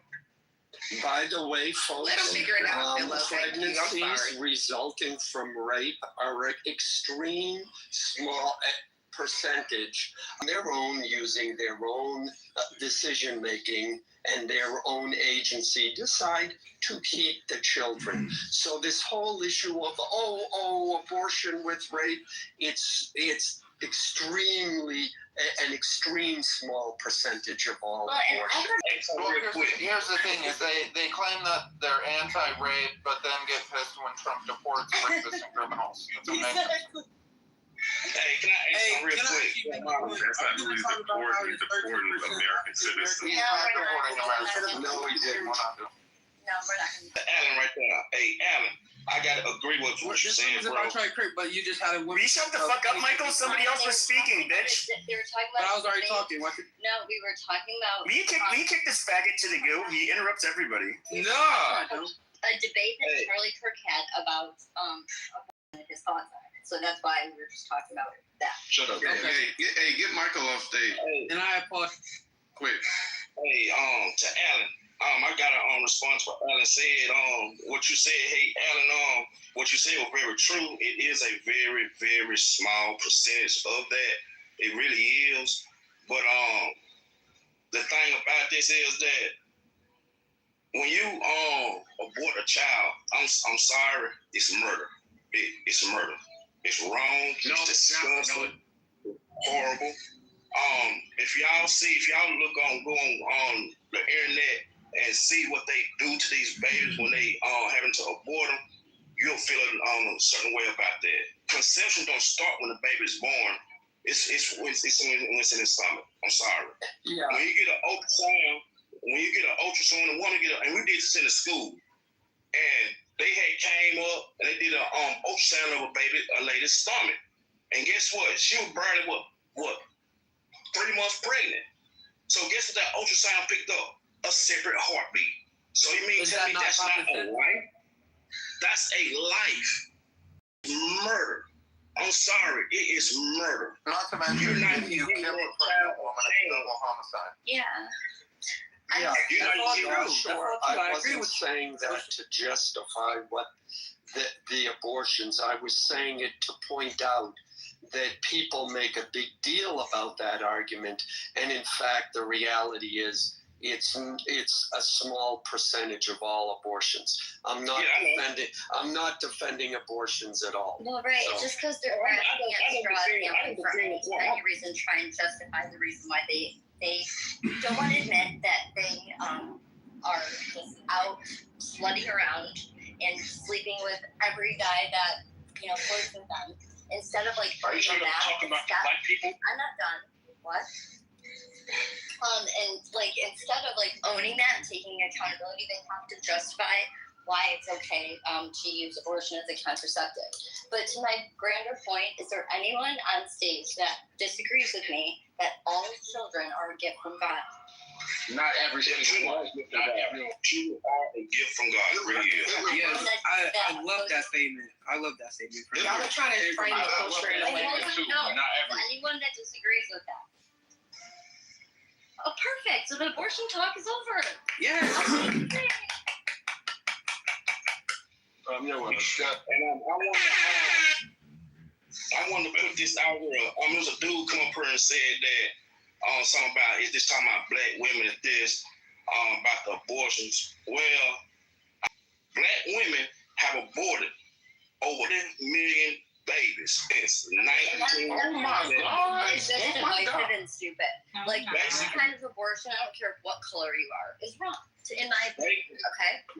I agree with you, Anne. I agree with you. Percentages on something like that, you're just trying to be divisive, and it's not helpful. Hey, well, I'm black. I don't care what does that mean to me. I do research. What does I that do mean? research. I guarantee you don't know how to. But what I'm saying, what reason I said this, the wrong reason I have said this is that when you look at the stats and look at the data on it, you know what I mean? Children, the kids are the guidelines that was sought before them, been sought before us. We have no right to take these children's life like that. That's his right. If he's decide to take that children's life, that's his will, not ours. We need to stop trying to play God for one. You know what I'm saying? Yes, I do. You know what I'm really upset about? How you know those abortions? And how you know those abortions is not the will of God, though? Yeah, and which party wants? Are you saying that God is carrying the babies? Murdering children, that's You know, abortion, they carry the babies. And then God You know, but you guys are missing the obvious thing. Now, imagine if all of these, how many babies were murdered by their mothers or aborted? How many black babies? Over 30 million. Can you imagine this country if it had 30 million more black people in it, and how much more violent our country would be, and how much higher a murder rate would be? That's the big point. Who said that? I respect that.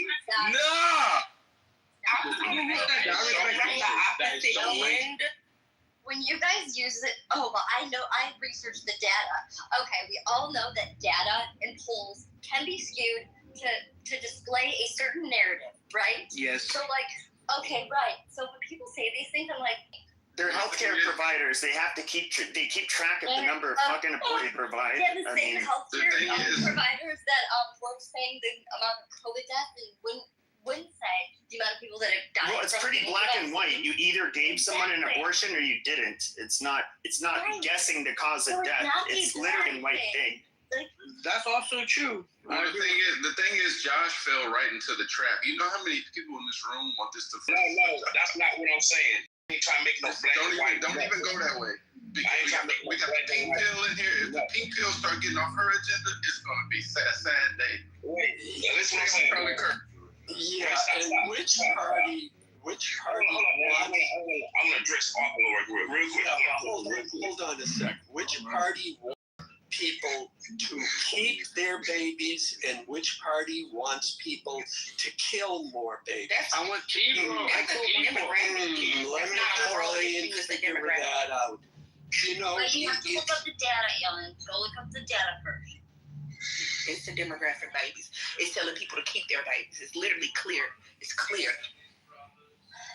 Nah, hey, to what Othello said, I ain't making no black or white, nothing. I'm just saying what the other guy said something about dealing with black people. That's why I had brought that up. So in the data that you researched. But I mean, when you have an abortion, like the baby hasn't been born yet, it hasn't had an opportunity to sin. So wouldn't it go straight to heaven? Yeah, bro. Well, it depends if you're Catholic. I think they made us some kind of purgatory where they have to purge their unseemly sins before they go to heaven. See, when you start asking questions like that, that's how you know all that shit is bullshit. So wait, you're saying that heaven, there's a bunch of black babies up there? No, they're in purgatory. We're Catholic. Okay. They get a bottle of grape and they get mashed chicken wings. Hold on. Their chicken wings. Don't ever say that again. Don't say that. You see what you did, Josh? How many white people are trying to get a grape juice? You can bake chicken for 4 hours, it won't dry out. So just The white babies get mayonnaise sandwiches. And Nick Becker is there. When you go to heaven, there's 40 virgins. That's heaven. Hey, don't say too much. Othello, you've done that because you made it that situation. Shahid heaven. You did that. That's Othello. You did that shit. I thought I had public school education. I can't.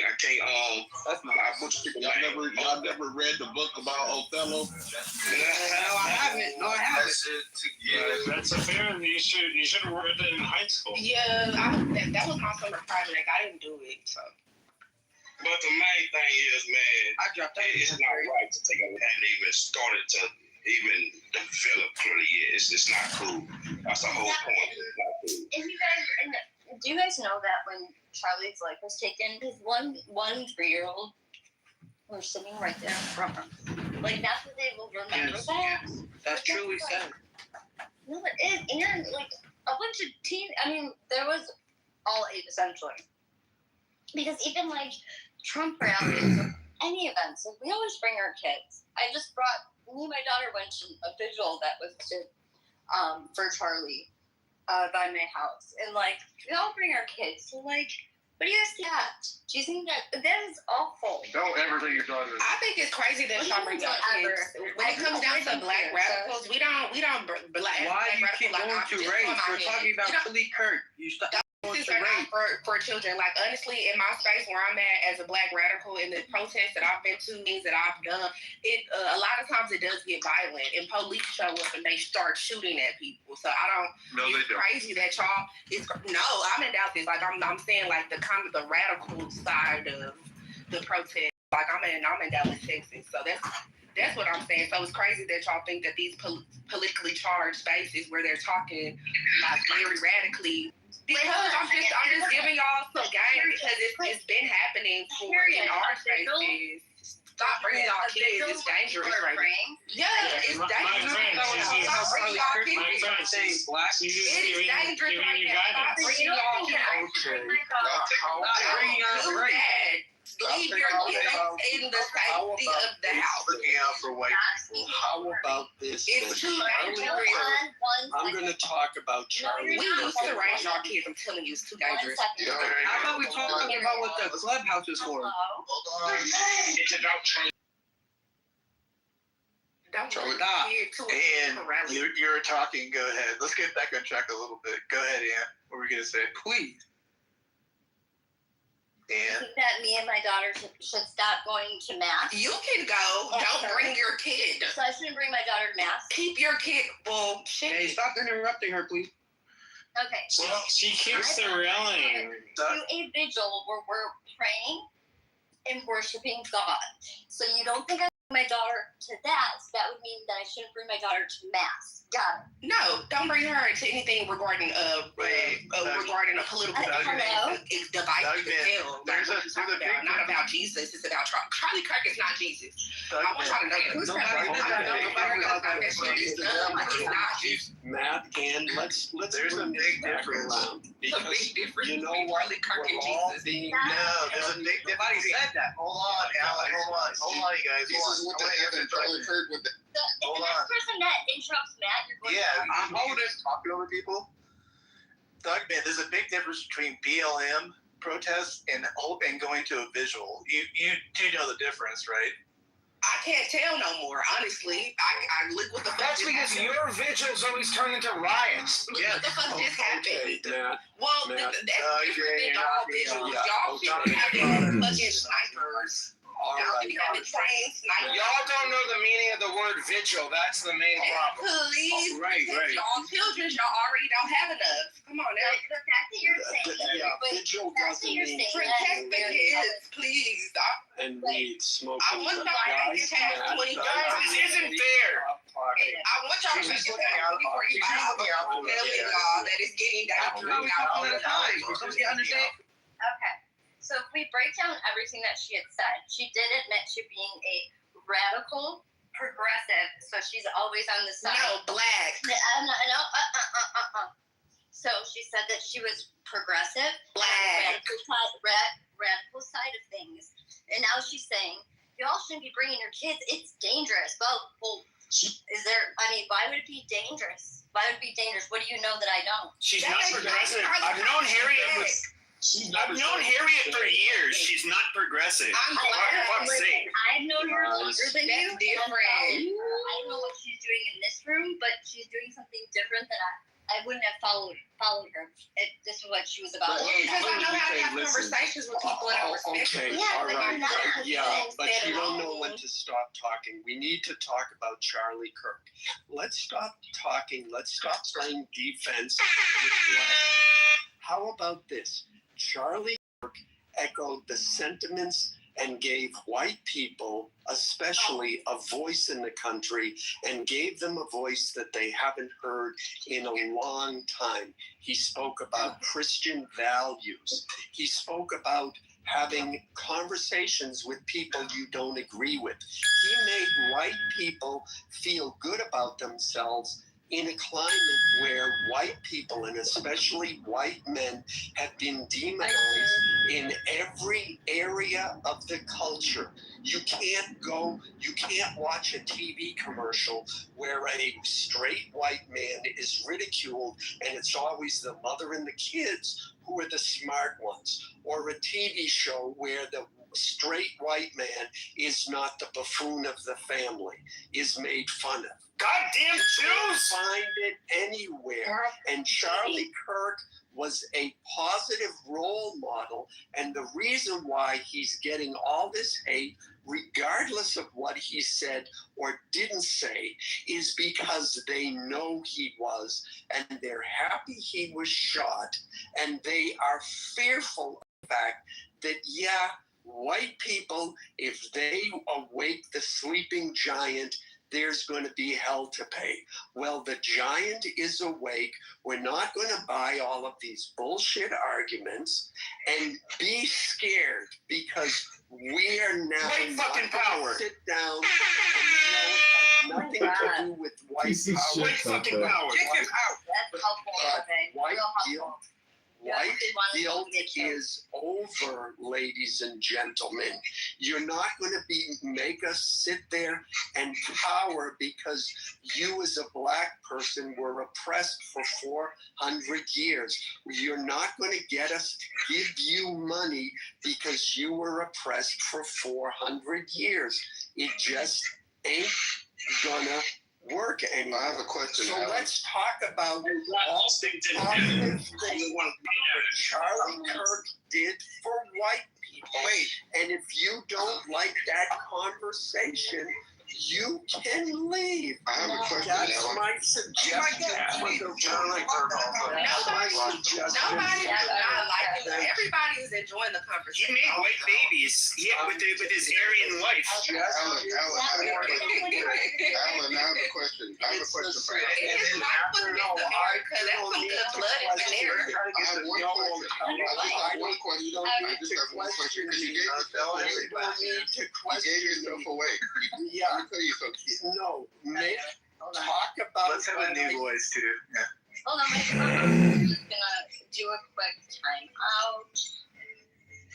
I just needed like a moment of silence.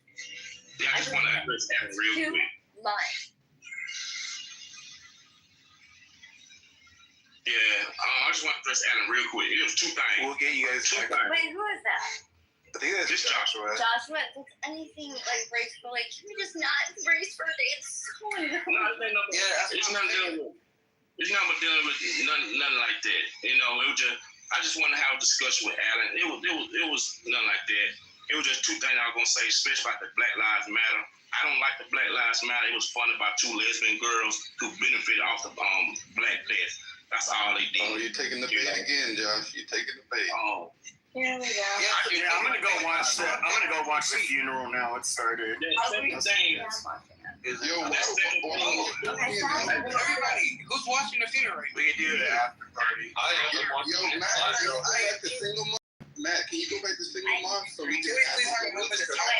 Could we please hold on? I'm gonna pull it up. Hold on. That's wonderful. Alan, it'd be your own people, Alan. Look how they did. Say Alan. So this is what I wanted to ask Alan. So Alan, you said Charlie Kirk gave a platform for white people to do this and do that. You know, you shouldn't be a right to give black people reparations for all this. Okay, cool, fine, understand that. You know, that's straight.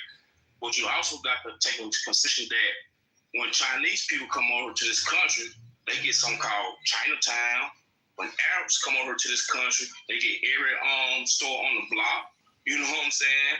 So we as people. But what you gotta understand is white people, and they ain't being racist or nothing because somebody say I always follow. You know what I'm saying? No. We got Bubba Shrimp. We got Shrimp. We're going in the stream. Going in the streaming mode. You might want to not, like, if you don't want to be part of that, that's fine. You can leave. But we're gonna listen to a little bit of it, and then we can have a conversation later. But yeah. Yes, I agree. Well, what's going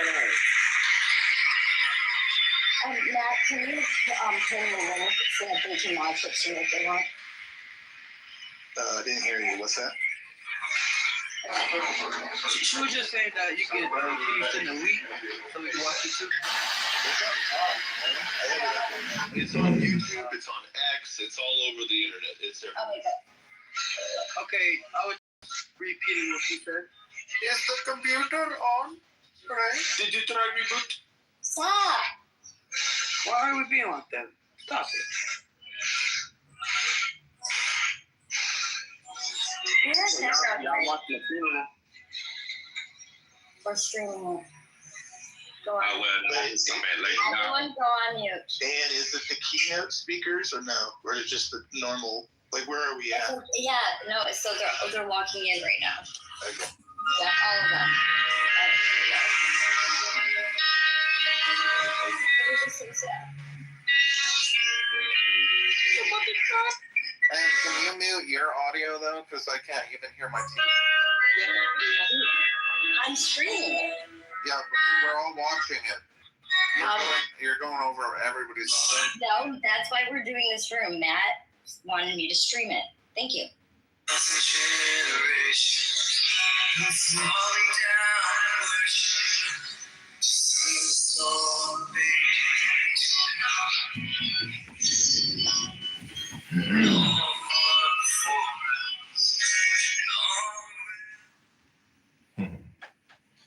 Can't play that copyrighted music on here, so let's listen to something else.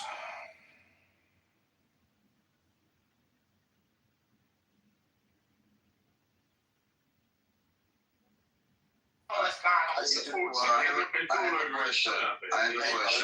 have a question. How are you? Yes. Wait a minute. Do I take black people? Why would you say that? Okay, everybody just relax for a second. I want to ask, on October 7th, was it Palestinians entering their homeland? In your, that wouldn't be fair to say. Depends on when you started the horizon. That's not right. Yeah, October 7th began by secular times. It would be at midnight that October 7th began. Clearly, I mean, if we're talking about October 7th, we can talk about Jabotinsky and the Zionist movement as well, right? Let's talk about. I mean, What does that have to do? What does that have to do with anything? That's your version of October 7th, too. No, it has nothing to do with what we're talking about.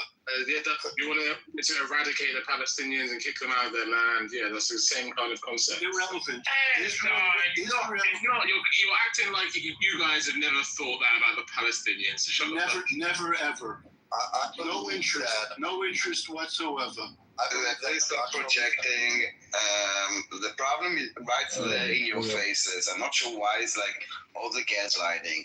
The Palestinian, you kind of try to whitewash it as resistance and, and like the right to return and free Palestine. But we all know the truth. This armed resistance to the existence of Israel actually translates to terror attacks. And all those checkpoints and all those blockades, they happened for a reason. Because if you go back in time, I don't know, 30, 40 years, you could walk from any city in Judea and Samaria to Gaza and to Tel Aviv and go to the market and go back and move around. It was nothing. But, then Intifada 1, checkpoint, Intifada 2, and Hamas vowing to destroy Israel, so blockade. The truth is that the Palestinian movement from the river to the sea is about the eradication of Israel. It's not about freedom of movement. No, there is no freedom of movement for terrorists. And there is no freedom of movement if you want to go and blow up shit. You want to be treated as like human being, like with rights, then act like it. If you think do it, and internally in your own society, and you need to eradicate this ideology of sacrificing children to martyrdom and for the blood of Palestinians to liberate it. Like, enough. We hear it from the river to the sea. We hear it from the river to the sea. Palestine will be Arabic, and we know that Palestine was also Transjordan, and we know that Judea and Samaria was the name until the British came, and the West Bank is a colonial name. We know because history is there. Just open a book. The fact is that the Palestinian identity is a political identity, not a national identity. And that is the problem. There are Arabs from all kinds of places. Yeah, the same with the Jews from all kinds of places. What are you talking about? The Jews are also an ethnic group like the Arabs, but the Palestinians is a national political ideology. It's not a national identity. It was created to basically move out the Jews because they believe it's Arab land, okay? That the entire land is Arab land. This is what they want to liberate it from. Just the West is like, they kind of package it in like humanitarian values and like human values and freedoms and like freedom of movement. No, there's a checkpoint for a reason, and we don't want to have checkpoints. Unfortunately, they are needed. They're Don't necessary. waste your time with Sam. He's a weak little girl like Kitover. She get high from dopamine. Daniel, you had a question. Real dope. I'm not sure if you got the chance to ask.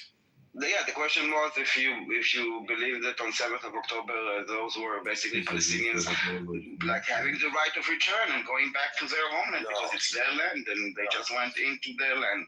No, I believe that the group of militants that conducted that attack conducted an illegal and an immoral. No, so let's be honest. It wasn't like a group of militants. It was 1,000 people. About 2,000 of them were like Nukhba terrorists.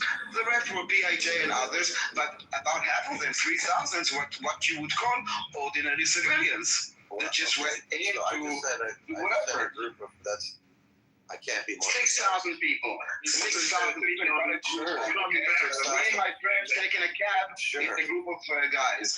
But 6,000 people. No, okay. You seem. No, the facts matter, okay? Because if you try to minimize what happened and you don't realize technology, that this ideology is not. It's not a mindset of a few people, you know, like a group of people. Daniel, like, just chill, bro. From where? You're getting so People from where? The word group. He's trying to control your Nationality is where? You have to say the correct words when you talk to these people. Daniel, like, what is with your, like, do I have the freedom to use a reasonable Okay, word? I will sing a song to be feel free, okay? 6,000. 6,000 is a group of people. Relax, man. No, it's not a group of people. I didn't hear No, but it's not. He's trying to point out, guys, it's not be just honest, a group okay? of people, guys. It's 6,000 people. Daniel, why are you so delicate with words today? Well, because words matter. Because if you try to manipulate and you know, and I catch you, and you know, you were talking to Devin before. You know, let's be accurate. You don't run away from the truth. We started doing the same by saying, was it them going back to their homeland, right return? You tried to manipulate words as well, Daniel. So I don't know what you're I did not. I did not. Words matter. And listen, the fact is that if you need to manipulate the truth, it's because the truth is not on your side. Daniel, all right? Daniel, you don't. Daniel, you're smarter than this. You don't have to kind of jump on a word and get all wound up. No, you're the one jumping on the word because that's how you. That's how you. Everyone, the racist Devin. Listen, right now, a group of soldiers is conducting some activity in Gaza. I don't know what you're crying about. It's just a group of soldiers. It is a group of soldiers, yeah. Yes, okay. So a group of soldiers is in Gaza. Okay. And I think Daniel. And a group of protesters going on the streets and like, no, everything is very minimized. Let me tell you what I think what's driving your motivation. Here we go, another tangent. I will tell you, you don't need to analyze. I will tell you one word. I will tell you one word. He's gonna analyze everything. You don't need to analyze me. I will tell you. I would like to analyze you. I would like the freedom to analyze you. I'm not interested. I will tell you. I think that listen, you're not in a position with it. Truth. Analyzing is a form of trolling. I think that you are trolling by analyzing. Comfortable. Shape shifter, sweetie. I don't care for your opinion. I care for truth. Hamas. I care for truth, okay? The fact of the matter is, on October 7th, Israel was invaded. You wanted a bad guy to debate. And the hostages are still being held. I think that invasion has to be repelled. Hold on, everybody. I'm not sure why Repelling that invasion is everybody. Can everybody hold on?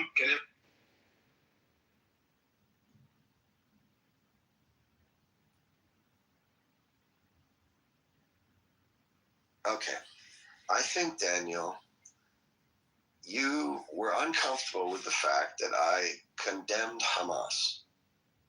You didn't like that because you wanted to be able to debate a different point that you hope I made. So I just used very innocently, any malice, the word group. And you just completely ignored the fact that I completely condemned Hamas. I don't know why you just ignored that. The only rational explanation is you wanted to kind of villainize my point. No, the truth is that you said a group of militants, which is, one, not true. Second, minimizing. I wanted to correct, maybe to educate you. I don't want to say that you did it on purpose. Maybe you just didn't know. And if not for you, for the others that are listening, it wasn't a group of militants. It was 6,000 Gazans that went in. About 2,000 of them were Nukhba terrorists. The other were from other groups like PIJ. But about half of them, 3,000, were unarmed, innocent civilians that just went in and also took hostages and stole and destroyed shit. So not a group of militants, but a portion of the Gaza population that participated it, later on cheered on it, and until now are harboring our hostages. Not a group of Hamas. It's not Hamas. It's not. There's no clear dividing line between Hamas and other Palestinians. Okay. Yes, also in the reporting they don't differentiate between Hamas and not Hamas. Okay. Everything is the same. That's why I say it's the blind leading the blind. And they wake up to that reality. But you know that militant shit is actually correct. If these people actually Googled it, it would come up with Hamas all over fucking Google. So. Yeah, I mean, I don't know why the topic's so sensitive, but I respect. Yeah, I know. Actually, yeah, but they try to make you seem like you're wrong, but then if they actually did a bit of research themselves, they would actually realize they're wrong. What are you talking about? You don't understand why the topic is so sensitive. And they literally are a militant group. Famous Al Qaeda militant group. Let's not pass over that. People's lives are at stake, and you're talking about you don't know why it's so sensitive. No, I don't know why the use of the word group. So what you see, shapeshifter. Now Teddy explained exactly why it's needed. Teddy believes that it was actually just a group of militants that went into Israel on 7th of October, as you try to show, but that is not the reality on the ground. Again, it was thousands of people. Okay, a group from different militant groups and also civilians that have been radicalized by an ideology. You remember at the beginning of the war, you guys told us you cannot defeat Hamas. Hamas is an ideology. You cannot defeat an ideology, right? Hamas is an ideology. Okay, a group of radicalized citizens and even ordinary citizens and militants crossed October 7th. I don't understand why the word of group has charged you so much. Now, I did shout for you. Just want to, again, I explained 3 times. I'm not sure. I guess I hear you. Thank you. Truth is important. Facts are important. And nuances are important. People don't know this. Daddy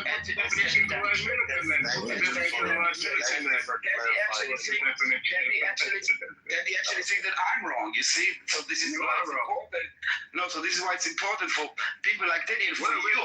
Me and Shape are both wrong. Shape, okay, hold on. Shape, do you also believe that it was only Hamas that went into Israel on 7th October? Because now he says something else, and Teddy says that you agree with him. So please correct Teddy. That's not correct, and he's wrong. I believe that there were others, such as the groups that you've named, that also crossed the line. That also crossed the border. They would all be covered within one militant group there. I pointed out one group. Whose report did you read about 7th October? Whose report? I pointed out one group, and you've correctly added that there were other groups that crossed. Yes, and then Teddy is still arguing. No, but Teddy is still arguing with you now that it was just Hamas, the militant group, that went in. No, Teddy's being charitable because he's picking up that this is not really a material thing to debate. You've added more. No, it's not important. It is very important.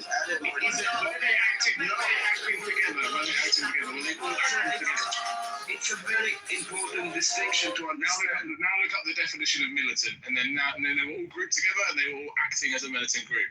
Dum. Okay, I'll Daniel, for the sake of the argument, and actually just even authentic. I will tell you why it's important. I agree with you. The big picture. Daniel, I agree with you. So what's the next question?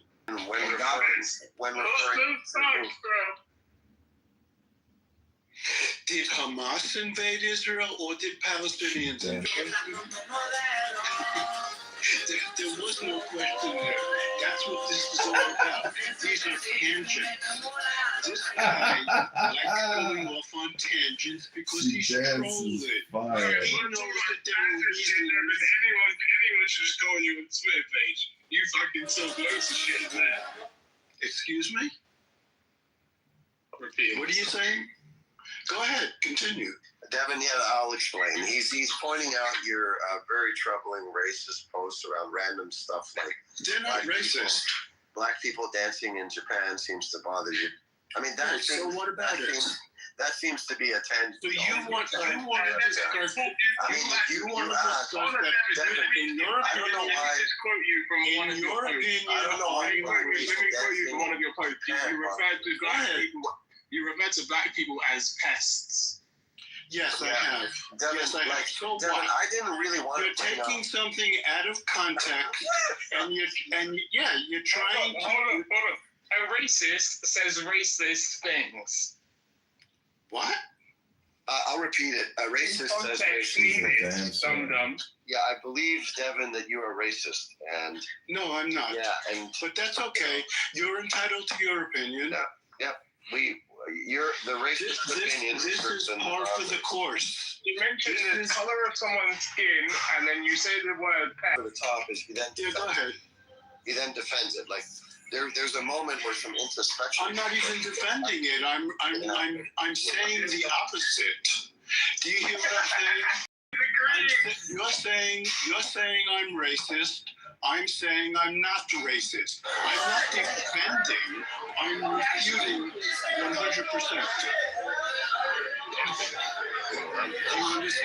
Do you understand? That's great. Okay, good. Now why don't you move on? Okay, I understand perfectly clearly. And I understand perfectly clearly you want to say that I am racist. That is all for the course. That is what you'd like to do. You would like to disparage my character. Okay. I'm not getting bogged down in your silly diversions. I would like to invite you to not have a problem with black people dancing in Japan.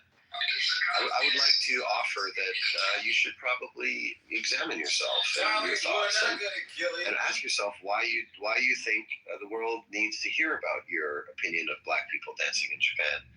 In fact, you know what I would encourage you to do is just smile and say, here's a guy having a good time. Good. And see Okay, the thank you. good side Thank of you that. for your advice. Instead, you choose to highlight them as pests. And why are you bringing this up? Well, Teddy brought it up, and I decided to jump on a tangent. And you're jumping on that tangent. Why? To be honest, because I know what Bob was saying. And you said, yeah, if you look at your Twitter page, they're full of them. That's good. I don't care at all. Hey, Devin, it's kind of like we walk into our rooms and call everybody anti-Semitic. Yes, and you certainly are anti-Semitic. We're now calling you a racist because you are a racist. I don't care. I don't care one way or the other. Everyone now knows that Devin is a racist. No, I'm not. But I don't care that you're calling me. Yeah, I mean, look, we'll let everyone judge for themselves. Right, exactly, precisely. Plenty receipts of your tweet. Yeah, just imagine this, Teddy. Like, humor me this. Of all the things a human being could post for the world to see on X, of all the things happening in the world, Devin chooses one topic, which is a black person. No, I don't choose one topic. Devin decides that the planet needs to hear. Do I choose one topic? Is a pest. Do I focus on one topic? Things you could talk about in the world. You focus on one topic. Chooses to use his character limit. You are at least in this room. Teddy, what do you think of that? Well, never mind what Teddy thinks.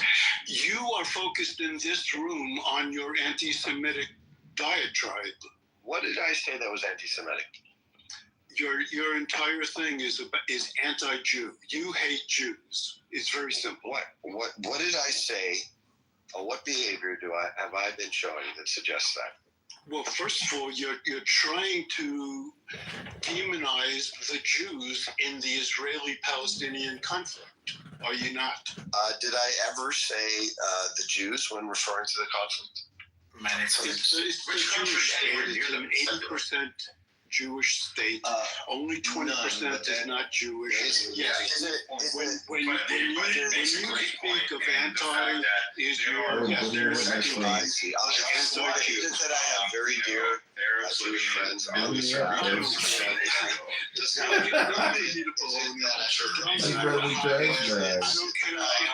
Is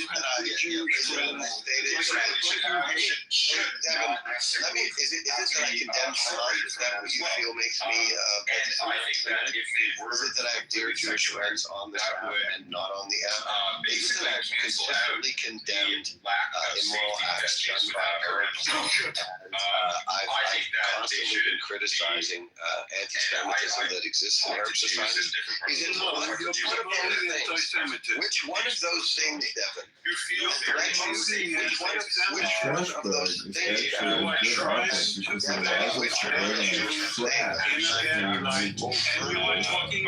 which one of those always talking over you, anti-Semitic?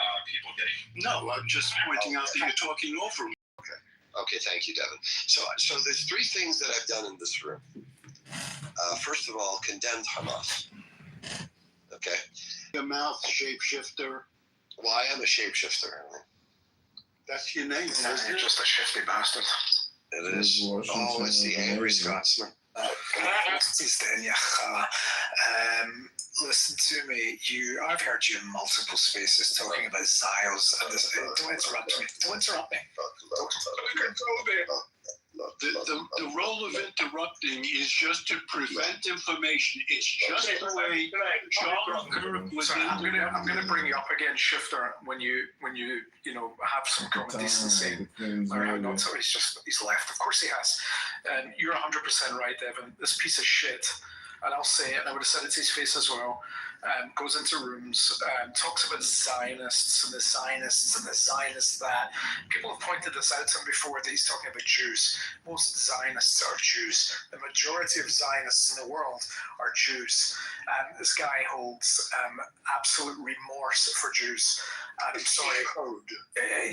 Seemingly for probably stealing food or something. 3 of them were tortured and executed on a street in the Gaza Strip. And I think everybody should look at it. This is the brutality of Hamas, and people need to realize who they're dealing with.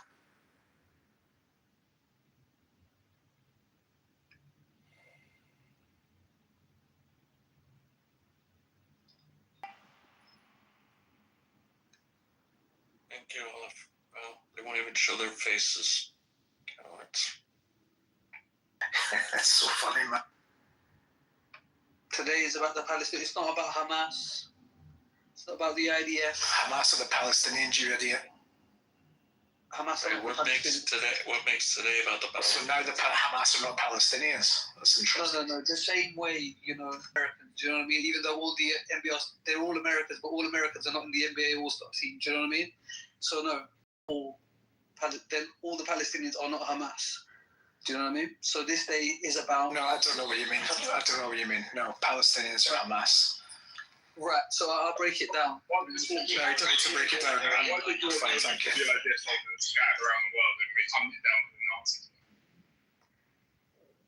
Yeah, I think at the end of the day, the world has recognized Palestine as a state. And this is a momentous day. Four countries, not the world. Not four today. And what's that going to do for everything? Well, Tell me. one of them was the one that recognized Israel in the first place. So and how can you recognize a state that has no international borders, that has no president, that has no currency? Absolutely, of course it does. Internationally recognized borders. Does it have borders? Can you tell me? Yes, absolutely. You tell me where they are, because you seem to know more than me, Aziz. Israel is one of the few states without that hasn't confirmed its actual borders.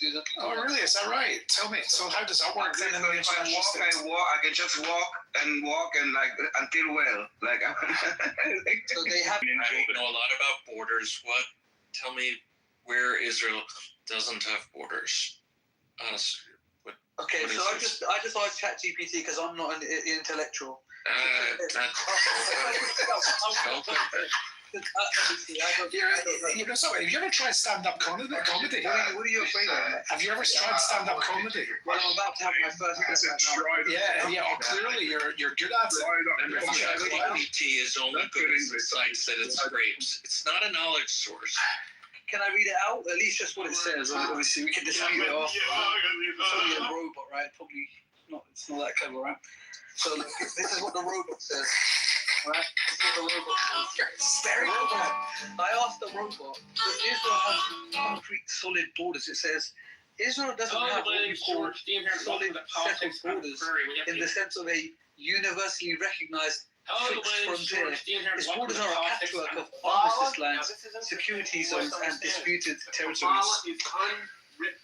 So, I don't know, the robot seems to agree with me. I don't know, you know what I mean? So, you have the original. Interesting. What say you? How about you go on the other side of the border, try to get into Israel and see if it's a defined border or not? Well, I just asked the robot. I don't know. Robots can be wrong, robots can be right. How do we feel about what the robot says? Just enable action rather than. I don't know. The robot's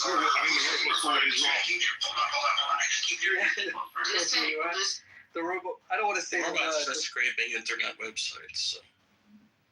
I don't know. It's just what the robot says. It could be wrong. It's just the robot. But it did say at the end, though, as a full note, it says, "Do you want me to map out the different scenarios of what Israel's quote, air quote, final borders could realistically look like?" So whatever that means. I don't know what that means. But what we do know is today, Britain, Australia, and Canada recognise, and Scotland, I believe. Shout out Scotland. Do something independent of the United Kingdom. Shout out Scotland. Do you know what I think is really funny? I think it's actually really funny. Olive, I actually, yes, United Kingdom on international international issues. The United Kingdom deals for the whole of United Kingdom. What I think is actually quite funny was that people like you, Aziz, were obsessed with the fact that I was born in Scotland. 58 years old and haven't lived in Scotland for probably the last 40 years now. In fact, yes, 40 years now. So I'm not Scottish. I don't regard myself as Scottish. The fact that the accent has stayed, but so what?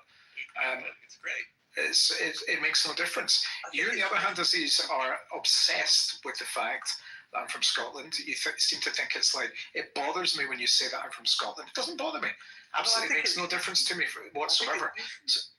I think suits you, nothing. But that's besides the point. Your obsession with Israel and the Jews is quite fascinating as well. I don't understand the obsession, to be honest with you. In fact, I don't understand the majority of your obsession with Jews and with Israel. It's really quite fascinating to me. I'm not obsessed with the Jews. I don't think it's a religious concern. Yeah, of course it is. Of course it is, man. Why are so many Jews obsessed with Palestinians? Remember, okay, the United Kingdom has, yes, that very shameful thing. It's an embarrassment. But remember how the Westminster parliamentary system works. It can be rescinded, Aziz. And I will be contacting my member of parliament and finding out what the fuck happened. Because that is the most shameful recent events in British history. Are you going to contact Australia as well? I'm so ashamed to be British. I think France soon as well? When's France doing? Well, France holds in Paris. It doesn't matter what France does. So, I mean, is it just Britain you're going to contact? Are you happy with Australia doing it, or are you going to contact Australia doing it, but we don't like that? Okay, if the king says stop it, Canada will stop it, and Australia will stop it.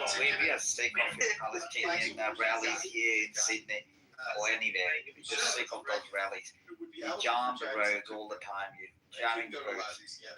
You don't have anything to do with Palestine. You're fucking 1,000 miles away from there. Why should you? The British are just everyone else does.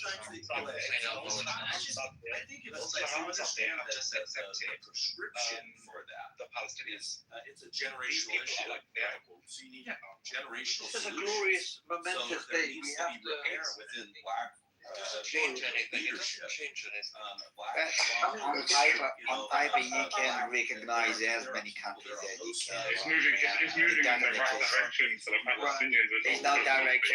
It's like United Nations. It's a paper tiger. It doesn't matter. It doesn't matter. Like once if 141 countries put a sanction on Israel, nothing's gonna happen. Okay, hold on. Let me ask you a question. So, you know those men that are identifying as women?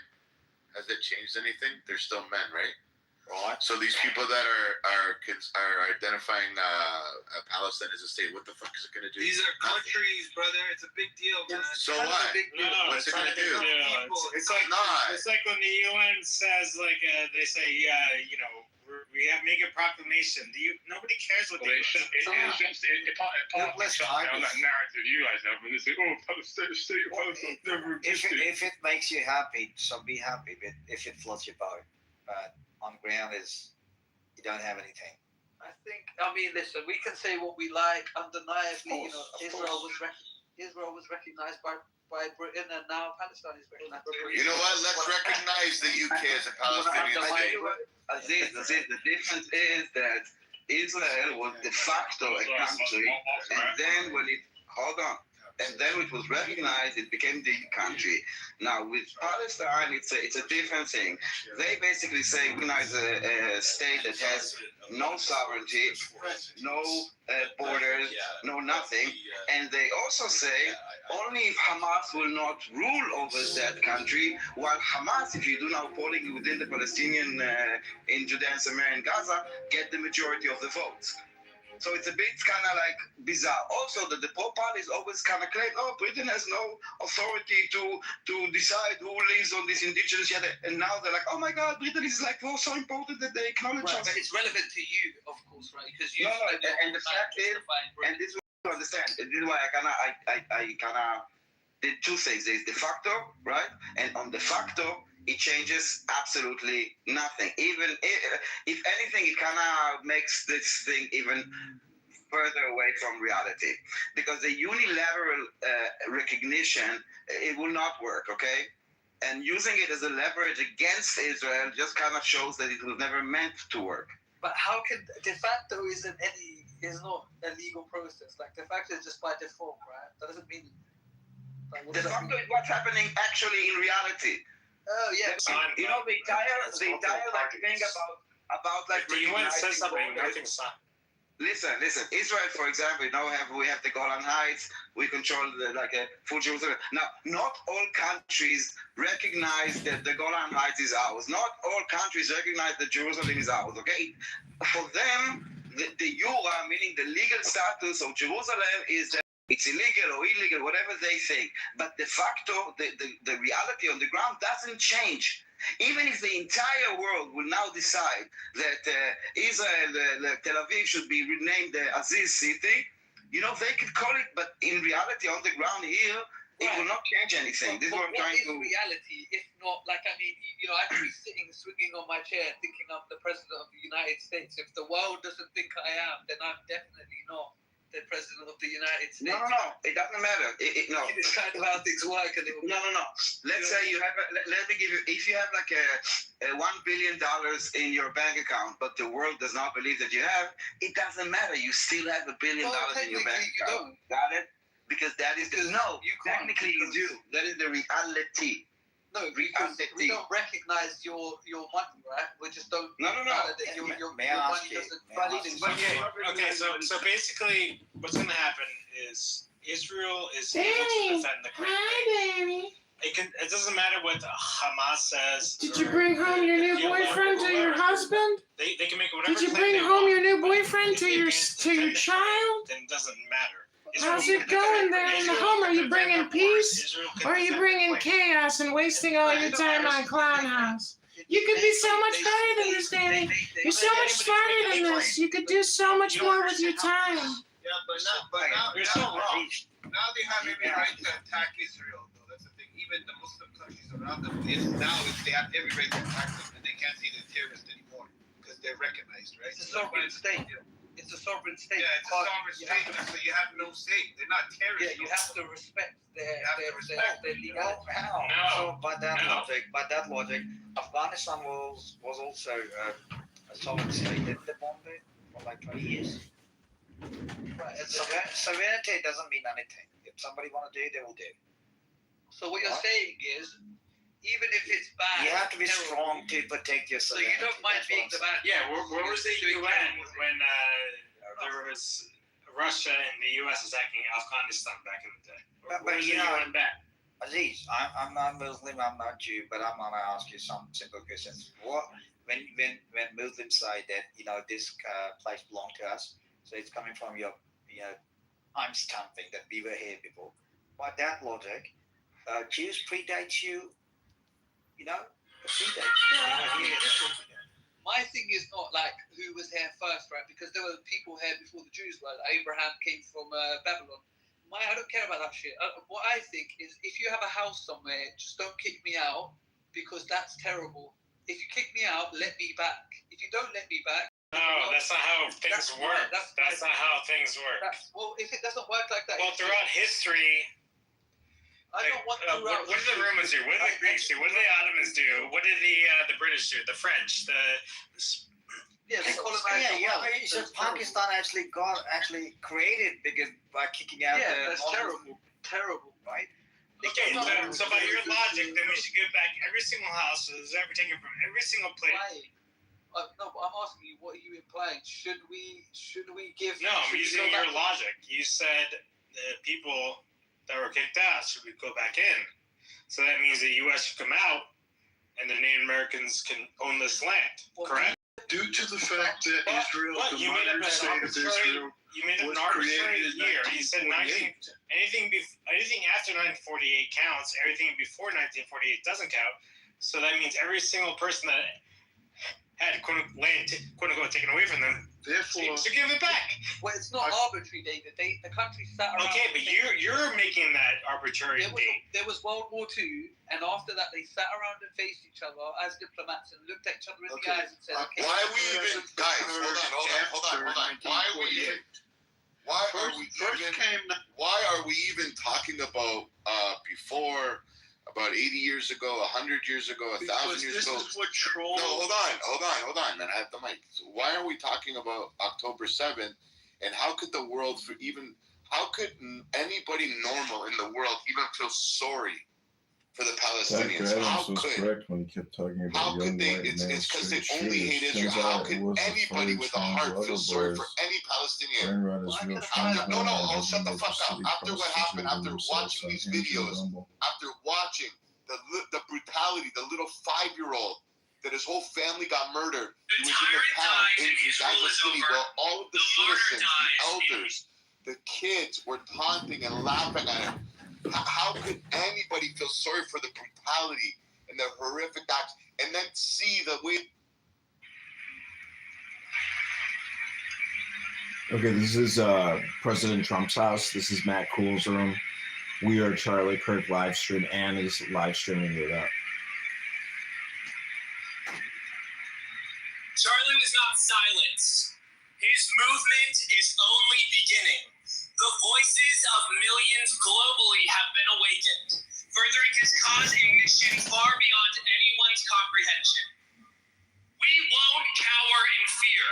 We will never surrender. We are resolved to live free from lies and seek out what is true.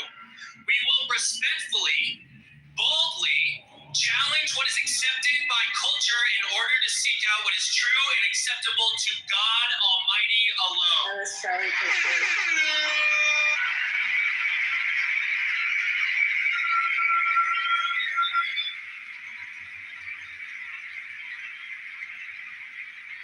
To everyone here today, live free. True freedom is not found in doing whatever we want, but pursuing Christ in doing what is right. In Charlie's words, get married. Have more children than you can afford. Build a legacy. Pass down your values. Pursue the eternal. Seek true joy. Charlie led by example.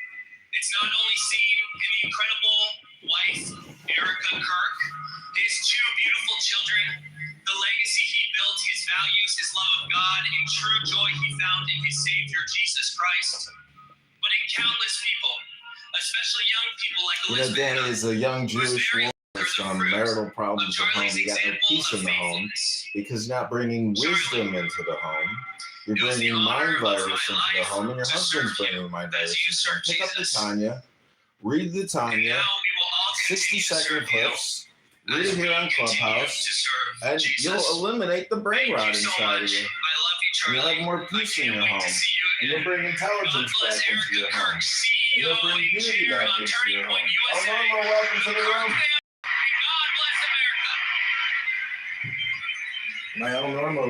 My El Normo can bring good advice about peace in the home. He's been through divorce. He knows. Oh my goodness. El Normo's a good man for advice. He may think he's not good at giving advice, but El Normo, you've got great wisdom. I would rather do that. I don't have to be married, right? Because I'm not. Listen, whatever your situation is, it really doesn't matter. You need to bring books back into your life, Danny, and all your situational problems will resolve because a lot of it is psychological. So a book is a great way to unravel, the situation you're in. Everything is psychology. Yeah, and Tanya deals with with emotions. Of what you would say, you always say the same thing about life. Like you have that quote about hypnosis, and I couldn't think of it. It drove me crazy. Listen, when I say hypnosis, what I'm really saying is education. Because no, you say communication is hypnosis. Did I remember? Is that the quote? All right. Anybody else in the room want to come up on stage and say anything to Danny? Because we're about to join the book club where we read.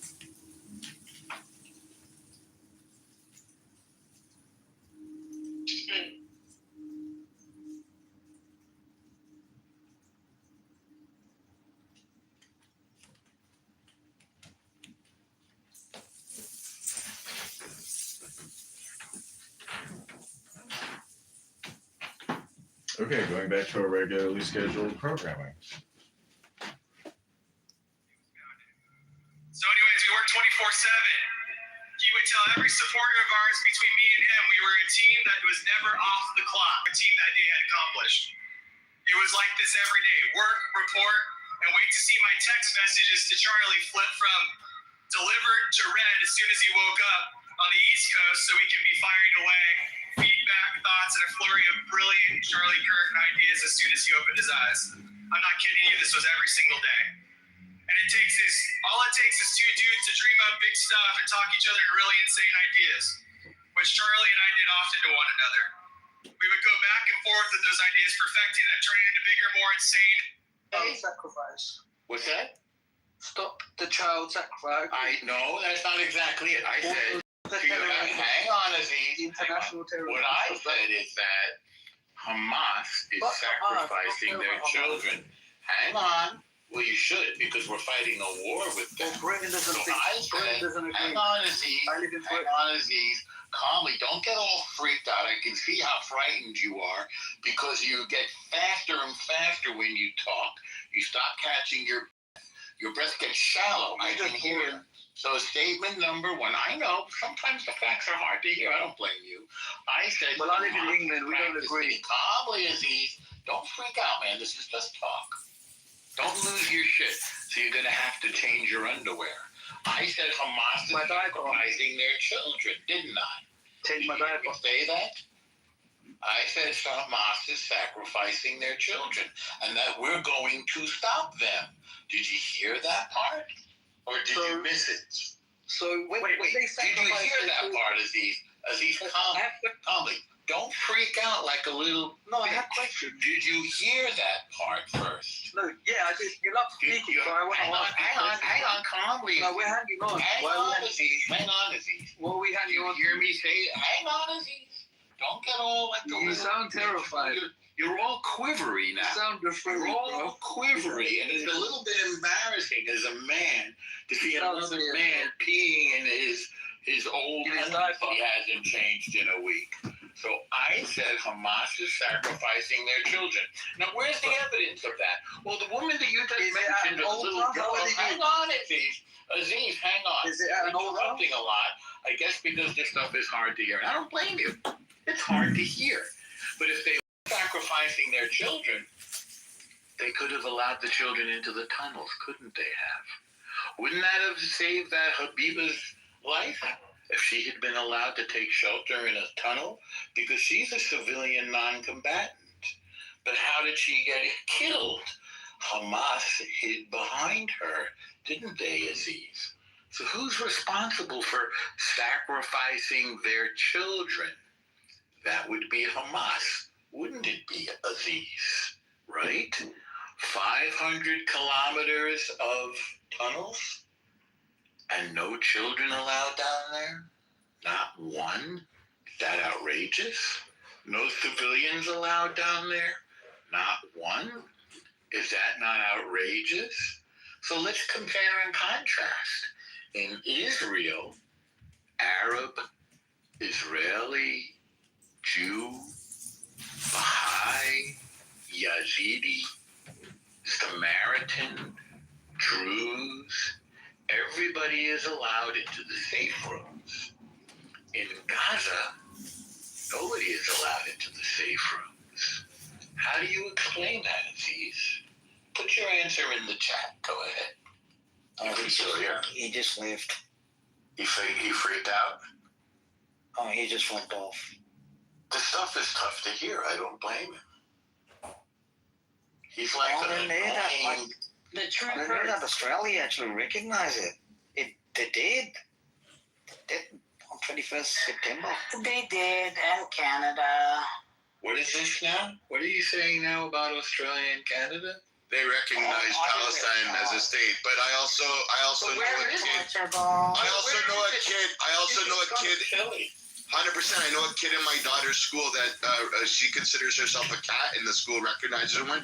But we all know she's not a fucking cat. Yeah. And I also know men that identify as women, but we know that they're not. They're still men, so they can identify and be recognized as such. But as long they never are. That doesn't make it true. On ground is not going to count. It's not going to count on ground. Believe in angels. A lot of people believe in angels and ghosts, and that's fine. It is, But that doesn't make angels and ghosts real. Where is this Palestine? Who's the president? Gail doesn't know. St. Elmo doesn't know. No, I'm actually Do they saying have it doesn't a actually leader? count. Whatever Do they? recognizing, Do they have, it doesn't hang count on on hang ground. on a second, man. Hang on. It doesn't matter if they don't have a government? What Or is it? It was president? before in 1948. It What's didn't that? exist in any map for the last 2,000 years. That's not true. And you I'm still not talking about recognize maps it. now. Wait, it was always there. I'm not It talking was about never- maps. Hang on, Gail. Hang on, Z. I'm not talking about maps. I'm not talking about 1948 Greece. Right around that time, Ireland was created. It didn't exist before. Pakistan was created in 1947. It didn't exist before. Germany was divided in two in 1945. That hadn't been done before. Hawaii became a part of the United States. That hadn't been true before. Alaska became part of the United States. They're Americans now. That didn't exist before. The fact that things change is not a contradiction of reality. It's an affirmation of reality. What did you want to say, St. Elmo? The thing I think Bangladesh also got created. St. Elmo, your name is not St. Elmo. Bangladesh also got created. It never existed. Yeah. Say that again? Bangladesh also got created. You know, in I can't hear that first word. Hey, Mom. You look so cute doing your little joggity jig. I could eat you up. Oh, wow. I'm a buttercup. Samantha sent it to me and I can't stop playing it. You also look so fit and you look so happy doing your little jig. That's not me. That's AI software. I'm not actually dancing. No way. Yeah, that's a computer. Get out. Yeah, that's why I sent it. That looked like your body. Yeah, it's pretty amazing. You Come upload on, it. you serious? Yeah, I'm not making this up. You upload a picture and it'll create a video for you.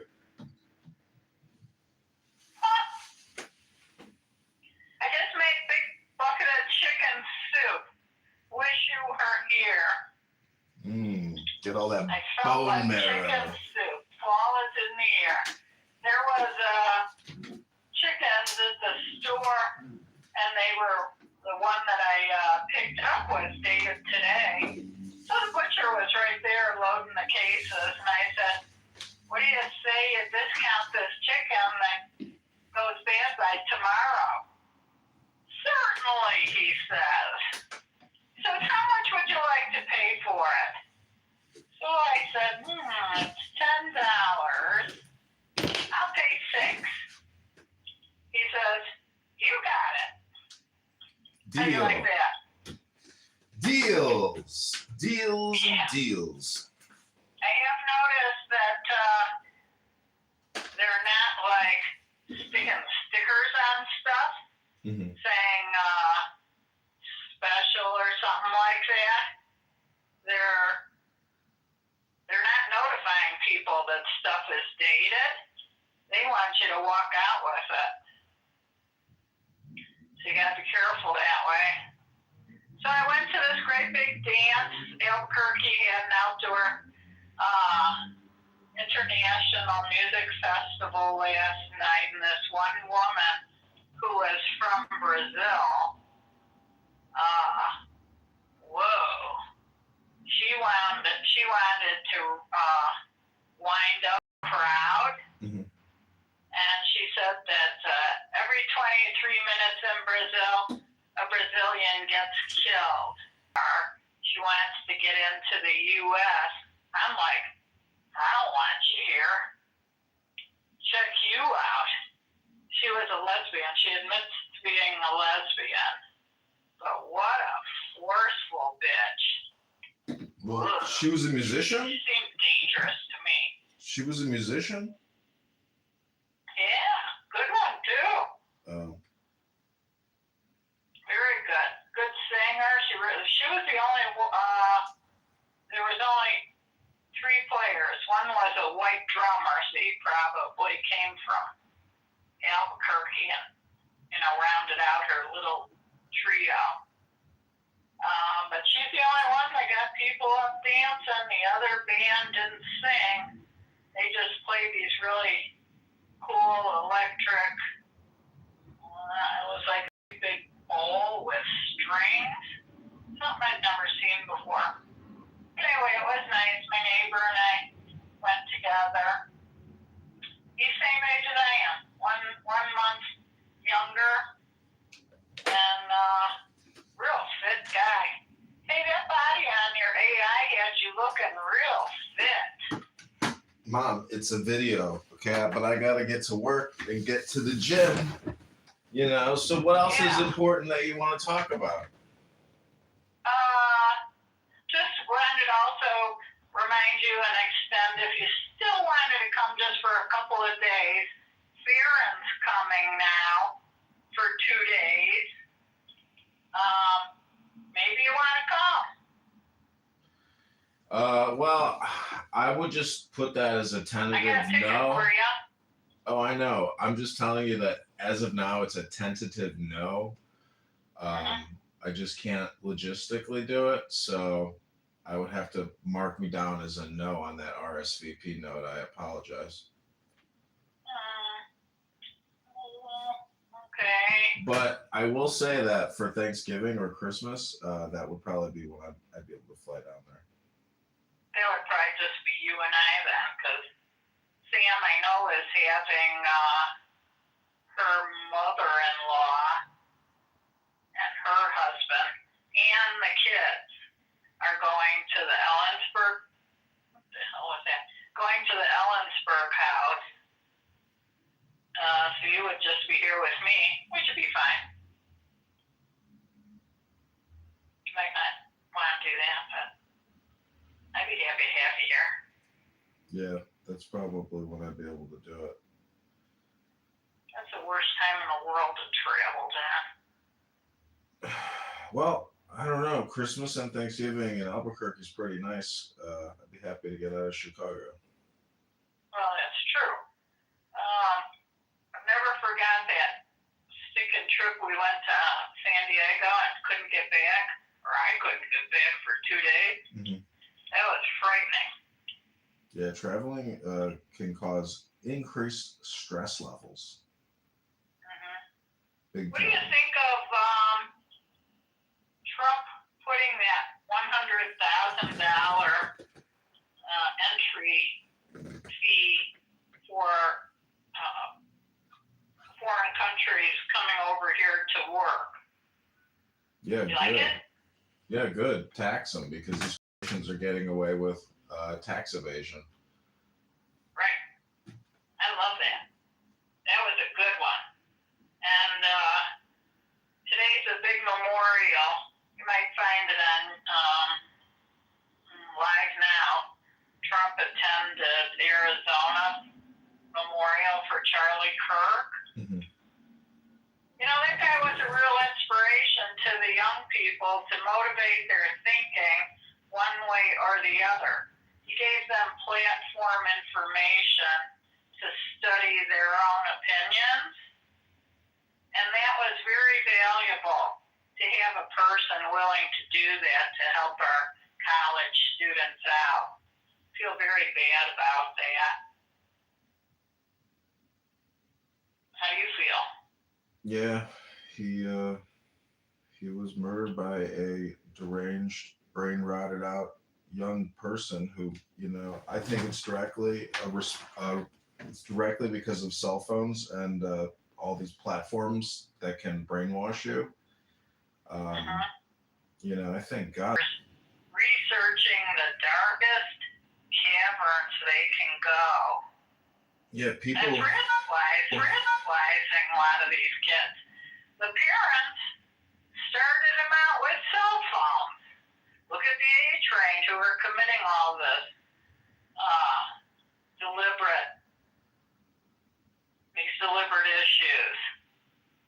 Steering the U.S. down. As a matter of fact, those people are no longer contributors to our society. Now we get to pay to have them rot in jail.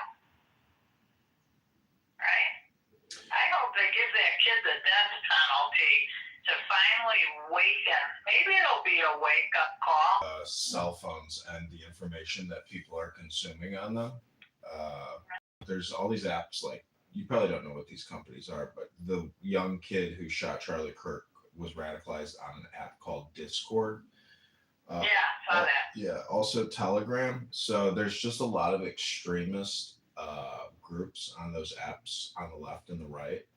And it can polarize somebody and make them extremely fearful and extremely angry and radicalize somebody to commit murder. You know, look what happened to Charlie Kirk. So.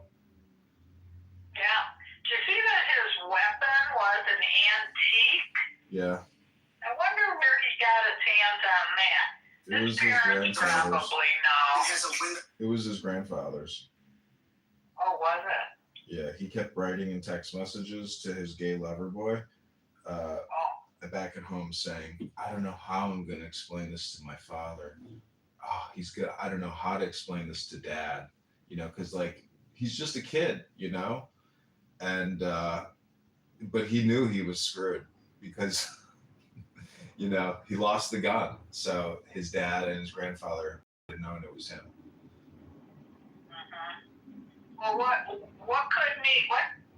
did he want to explain to his father that he couldn't do it? No, he was going to try to keep it a secret, but he unfortunately lost the rifle. He couldn't recover it. And so his, you know, alibi would have been blown. Oh. He tried to carry it. Why couldn't he recover it? He told his boyfriend where it was. Well, you'll have to read the letter. I don't really want to discuss it with you right now, but if you take the time to listen and do some research and find the articles, you can listen to it all. I don't have it in front of me to read to you. But anyways, that's my schedule. But the campaign here is going good. We are over 700 signatures now, so there's a good chance we get on the ballot in March. How many do you need? 700. Oh, you're there. Yeah, we're there. Can't hurt to get signatures. What about going to the train platform where people leave from every day? Yep, I've heard of these things called trains, but there's a calendar in Rockford of all their major events for September, October. So I need to review that calendar and drive up there. I'm probably going to rent a car because the last time I drove my car on the highway, it was rattling really badly. So, plus my battery died the other day at Superdog, and this car is nothing but the 24-year-old deteriorating problem. So I don't feel comfortable driving there in it and getting back safely. So I'm going to Well, maybe it just needs a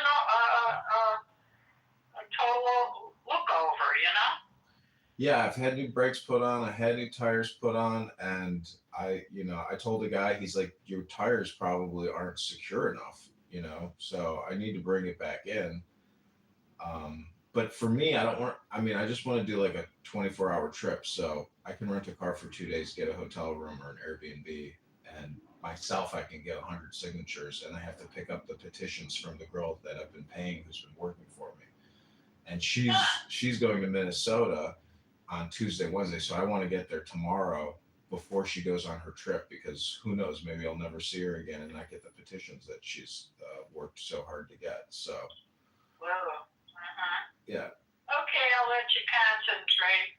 Just thought you were really cute in that little campaign That's video. the point. Cute. That's the point, to be funny, to be cute, to be nice, to be kind, you know, but to use technology for communication, because people's attention spans are 3 seconds. That's it. That's all you get. It's 3 seconds with somebody. After that, Here's where it appealed to me. You bothered to put your tight shirt and tight pants on to show off your efforts, and you were rewarded from all your workout, and you had a happiness in your face, and your little kind of like toe dance. You were a little bit light on your feet, so you must have been somewhat on your toes.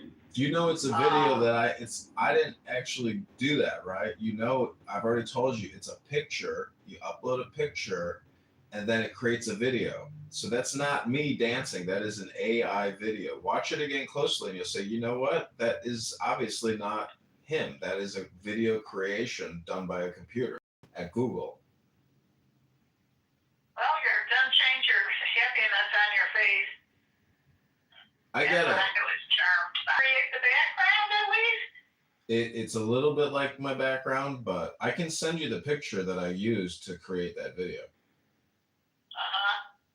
No, I like what I saw. How did you get it? Did Samantha text it to you? Yeah, she sent it to me this morning when I woke up. There it was. So wait, what's your cell phone number that I can text you at? Cell phone number? No, don't do it to the cell phone because the little postage stamp size screen, you can barely see anything in it. Oh, I understand. Is that what you mean? No, I was saying how did... me her cell phone. No, so what did she email you? Yeah. That's how you got the video, right? She emailed you? Yeah. Oh, I thought she text messaged you. No. It looked like it came from YouTube. Yeah. Okay. She's not leaving today. She leaves tomorrow. Okay, cool. And she's driving with this male that Farron probably hired to drive with her to Nevada. I mean, you kind of And then make... she'll drive. You think he hired somebody to drive with her? My guess is who would do that without getting paid? I believe he's a fishing guide. Because she's never drove that thing. And Farron wants to make sure she gets a few miles under her belt and comfy. Oh, I see. That's my guess. Got it. I think it was a generous idea of him. Well, yeah, I mean, I don't know. It's so crazy to have such a big... Flying them home on his dime, too. Oh, wow. I know. All right, well, be kind and be loving, and kindness and loving will be returned to you when you meet them. I do feel that way. I feel very always ready to assist and with kindness in the heart. Well, do you remember what happened at your house in Grand Junction when Samantha was crying and screaming and you two got in a physical fight and she stormed off and left your house? Oh, no, that wasn't true.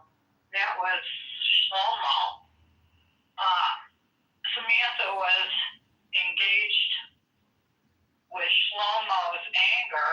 Samantha actually left Shlomo after that because of how he treated me. Sam and I did not have a fight. No, you It two... was all Shlomo's rage. No, she got up in your face crying and screaming, and I think you may even have put your hand on her throat, but she left. No. Well, what I'm saying is, I don't look at Samantha as just Samantha anymore. She's transmutated into a different creature known as Samarin, which is a combination of Samantha and Farron. Her new name is Samarin. So just remember, you are no longer just dealing with your daughter. You're dealing with a new creature, a combined two people in one known as Samarin. So just remember that you're no longer just addressing your daughter. You are addressing a double identity known as Samarin. That's the way I look at people when they get married. You have to treat them differently. You're right. And I really actually never thought I'd even see him but for a brief moment because I never even sat down with the guy and had a conversation. I think he was avoiding me at all costs by continually keeping himself occupied and away from Samantha's and my visit. So I never even talked to him. Well, one thing he did say is that I did a very good job raising Samantha. And I said, well, it's your job now. Please don't mess it up. Yeah, well, I mean... You kids are doing pretty good, I gotta say. Well, very fortunate I'm just... at the era that I had you. What I'm trying to tell you is, this is a big thing for Samantha. So if you have to humble yourself and eat a little dirt and zip your mouth and just be a pleasant person and just be a hostess. Like there's no need to try to crack an egg or even have a conversation. You know, this isn't like Jeannie's hour of power here. I mean, you know, bring him in, take him out. No need to create any drama. That's all I'm saying is, you know, why create drama when there's no need to have drama? If somebody else is going to create drama and you're going to pick up that mind virus, that's a you problem. You have to basically, you know, I'm just saying, I'm sure things will go well, but I'm just saying, based off of my observations, there does seem to be a tendency, you know, for Samantha to protect her. Yeah, that she can get upset over something. And the thing is, it's about, you know, you got to understand, you're very strong and a centered person, but you can be too intense and you can talk too much and you can I'm scream going to too ask much. her about that Shlomo thing.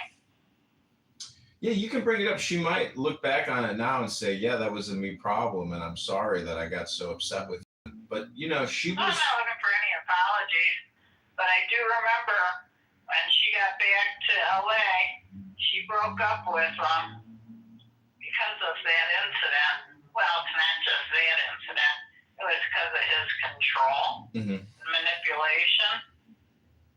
I'm thankful she got away from that guy. Yeah. So is she. It all works itself out. You know, I never even wanted to have an opinion because you just observe and you wait and see. And you observe and you wait and see. And then you know, people's attitude and their character and their communication always out somebody. It's always what they say and how they say it, which either makes it or breaks it. Agreed. That's very good. What do you call it? Theory or philosophy? Yeah, it's people's words matter. How they say it, when they say it, what they're saying. I mean, he was nothing but disrespectful and obnoxious every time I ever observed him around you. He was never polite or courteous or, you know, overly thankful or just pleasant. He was always, why the fuck did you put the non-microwavable plastic in the fucking microwave? You know, it's like... No, wait a minute. Here's a better one. Everybody was seated to start passing the dishes around, and I was finally through with bringing it all into the dining table. Remember we sat on a picnic table? Mm-hmm. Just as I threw my leg over that picnic bench and I had lowered myself, he says, could I get him a cup of tea? And I said, sure, you can get yourself a cup of tea. I was not getting up for that motherfucker. I gave him that nice coach out, brand new carpet on the floor. His dogs ate the rolls. Remember the rolls? I think Linda had put the rolls in that mud room. Remember when you came in, you'd have to go pass through that mud room before you came in the kitchen? Yeah. Linda put the rolls out there, and his dogs were out there, and they ate. Garage. I couldn't believe how incredibly condensed it was going up and down that little spiral staircase. What part is she talking about? In his backyard, where him and Samantha God, yeah. That was frightening, wasn't it? It was wild. It was, you know, it felt very California, I guess, but it was so tight. It was unbelievable. Yeah, he had to go straight up because you didn't have enough footage on the floor to put an angled staircase up. Maybe you know what he should have done? Built on the outside, sort of like a little cabinet, and put the staircase on the outside. And then you'd come back into the inside once you were at the top. God, you know, he had that storage container in the backyard, and he was paying... Oh, yeah, I remember that. He was paying monthly for that fucking piece of metal in the backyard. I was like, why the hell would you pay for this shit monthly?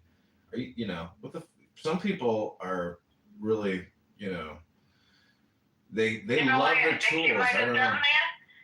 Because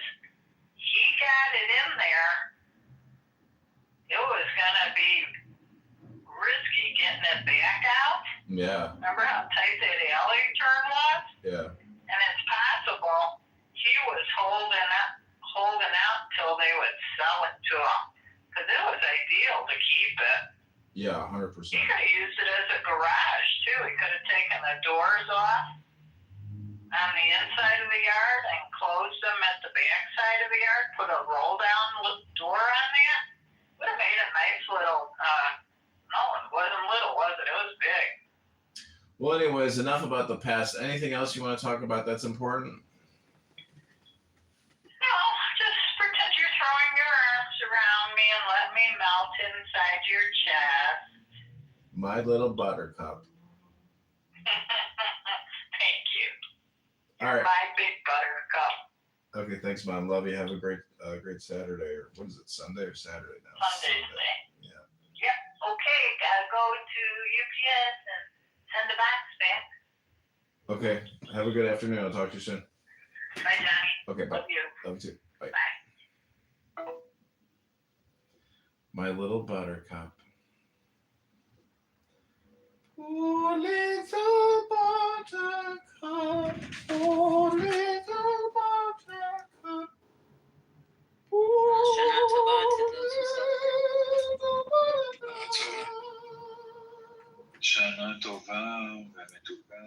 Hello, hello. Hello, hello. Shavua Tov. Favor, I know you recorded my room right now, but you need to please delete it because my friend by accident said some personal info about me and it could be a big problem for me.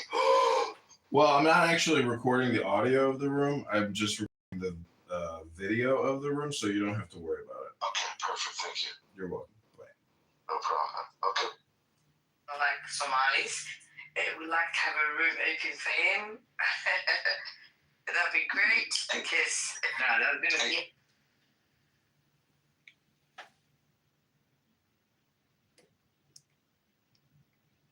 Yeah, AK, you want it up. What's up?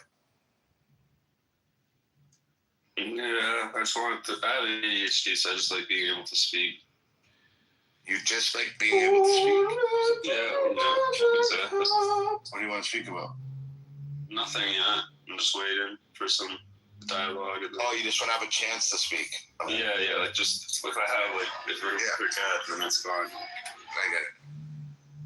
Gail, you coming up? I don't want to be yelling, man. Honestly, Gail, you can come up and talk to him. Because I was in a room with you the other night and we actually talked normal, so I don't know why we do that in this space. We start screaming, so please. my dog's screaming. Okay, good.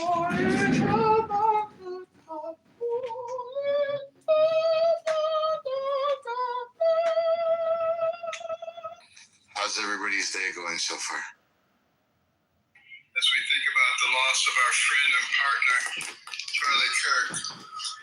But did you hear a political figure last week saying that Charlie Kirk was ignorant because he didn't have a college degree? I've seen him run circles around people with college degrees. You know, I wonder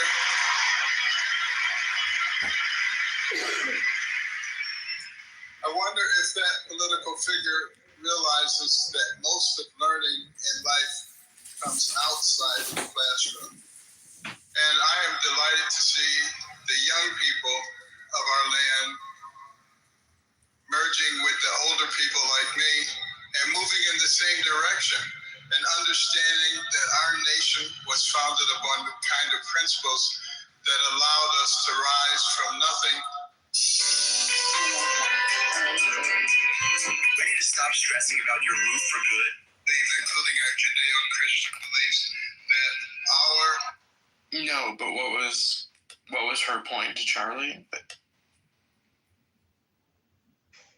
The fact that she didn't want to have an abortion, even though her father was the father of her brother and her son.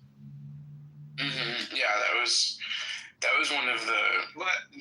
But the point was that she didn't want to have an abortion because she felt life was more important, regardless of how it happened, because it was from a grace of God. Right. Yeah, Charlie makes that point frequently when people try to debate him on the point of abortion is they say, well, you're not even against abortion in the case of rape or incest, which, you know, the vast majority of Americans are for the option of abortion for those reasons. But, you know, that's his point. I would disagree with you 100%. Okay, but I'm not making that point. I'm just saying, okay, are you not listening to what I'm saying? I'm not making that argument. I'm just saying that was something that Charlie would be frequently criticized for, because he has a position that abortion is wrong in all cases except where maybe there's a carve out for the life of the mother being imminently in danger, but he says that issue even is overblown incredibly, and a lot of times when doctors will do an abortion saying the life of the mother is in danger, he's saying that's not actually the case. There are provisions they could take to. So anyway, so he's extreme in the pro-life position as far as, you know, aligned with the vast majority of Americans. But so she was there to validate his perspective, I imagine. Dude, I heard that chick that Planned Parenthood died. I don't think anything. He was in the last Trump administration. Yeah. Is he reading off his phone? Oh I mean, God. he sounds horrible. Oh my God. I mean, he's enacting a very impactful message, but at the same time, it's like he just sounds very mechanical, very robotic. I mean, I don't know about anybody else, but You don't sound like a faggot I'm like glad that Ben Carson did not become president. Well, he's not a wonderful speaker, but the term brain surgeon is literally synonymous with genius. It's literally used in English to compare you to a genius. And among brain surgeons, he is regarded as perhaps the greatest brain surgeon. In other words, the greatest genius of this genius profession of all. I thought he became a great director of HUD, like housing unit development. I thought he was great with that job. Yeah, that's an administrative position, but how many brain surgeons do you know? I don't know any. And the neon. I would tell you, that guy, I met him when I was 17 years old, inspired me so much to go to fucking college and not to be out here in the streets when I met him. This guy comes from the projects. He comes from the projects. Yeah, I mean, this dude, he was cool as shit going over to Baltimore. He stabbed a kid but hit him in the belt buckle when he was in 6th grade. My friend profiled him like 20 years ago for ABC Networks and something called Hopkins 24/7 before he was ever political. And he pioneered a surgery, which a little kid had brain cancer, and he cut the kid's brain in half because he hemispherical dissection. Can you let Noah finish? So he's participating. Maybe had a drink. So the half that remained compensated for the missing half, and the kid had a normal life with half a brain, because at that age, brain development was so unformed in this kid that the remaining hemisphere compensated for the whole thing. Well, as long as you leave like the reptile brain, like the pons, the brain magnum where the spinal cord comes up in, and then like you still leave like the integumentary system with like the thalamus, the hypothalamus, and like the pituitary glands, so you're still able to have normal function, the brain will compensate. I agree. Serendipity, check your Telegram, please. Okay.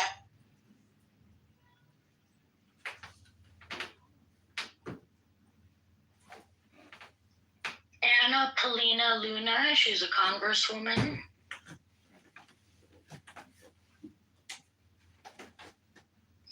I mean, Ben Carson is a good embodiment of the truth that like a few years medicine and science are not antagonistic to God and closeness to God and religion and Christianity and love of God and family and all of those very simple, traditional, eternal human values. Oh, I'm sorry, could you just repeat? I said Ben Carson is an embodiment of the truth that medicine to Christianity, to the eternal values that we get from religion. Because he's both godly and a medical surgical genius. Yeah, but he's not a good public speaker. I'm sorry. I guess not. Okay, well, He's not. I mean, that's my personal opinion. You know, when you look at the likes of, Barack Obama, or you look at the likes of, Donald Trump, it's kind of one of those things where there's a certain execution of speech that makes the sentiments resolute and, succinct. I just don't think that Ben Carson has that type of execution. That's just my personal opinion. Oh, I mean, without a doubt. I mean, if anyone remembers the debates during the 2016 election cycle, there was one of the Republican debates where he just froze in the camera like a deer in the headlights, and Trump sort of like patted him on the back like, "Hey, all right, buddy," or something like that. It was very awkward, but but that was the problem that led to, like, I'm betting the Democrats is signing sir. And Biden was the incumbent. Okay. All right, I'm gonna move you. No, you can stay. I'm just gonna move you to the audience for a minute. But I never understood why Ben Carson, being the brain surgeon, was then made the director of housing and urban development. Did he? I remember thinking that was odd at the time. I understand that as well. Like, I would have thought that his more appropriate role would have been health secretary. Yeah, I mean, did he have any experience in housing and urban development, or? I mean, in my personal opinion, I don't think that he did. I mean, anybody would arguably question the fact that maybe perhaps that was a DEI appointment, to be able to mitigate and control, minority usage of government-led programs. I mean, I'm just being very honest. You know what I mean? Yeah, I remember having that thought at the time. Is like, did he just put this brain surgeon in housing and urban development because he's black for the optics? Was what I thought. Well, and then there's also, the whole background. You know what I mean? As far as, perhaps he had a certain experience, in that realm, for which that his expertise in the proper execution and meticulous analysis of certain constructs could have rendered his more social experience and personal experience very valuable to that field. But looking at it from a political, optical perspective, I feel like, he definitely probably would have been very well qualified based on, accolades and academics, to ascend into a position of the healthcare secretary. I mean, that in my personal opinion would have been my Trump first term wish list. Especially during the pandemic, especially during the pandemic. I don't know, man. Carson was raised in the projects of Detroit. I don't see anybody that can understand. Well, I didn't know he was from Detroit. And that's why I offered up that explanation as an alternative, right? Because again, maybe perhaps through his experience and also his attention to detail, numbers, analytics, and I couldn't agree with you more. Is this Pacific on stage now? Who is this? Yes, it's Jack Pasovic. Ah, yeah, okay.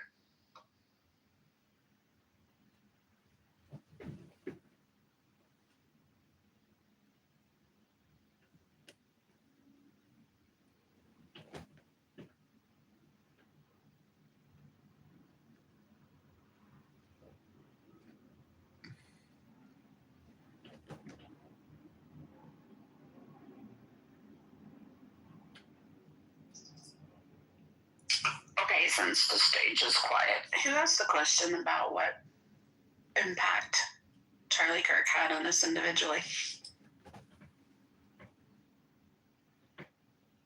That was sad. All right. Well, I think a lot of people are watching the commentary.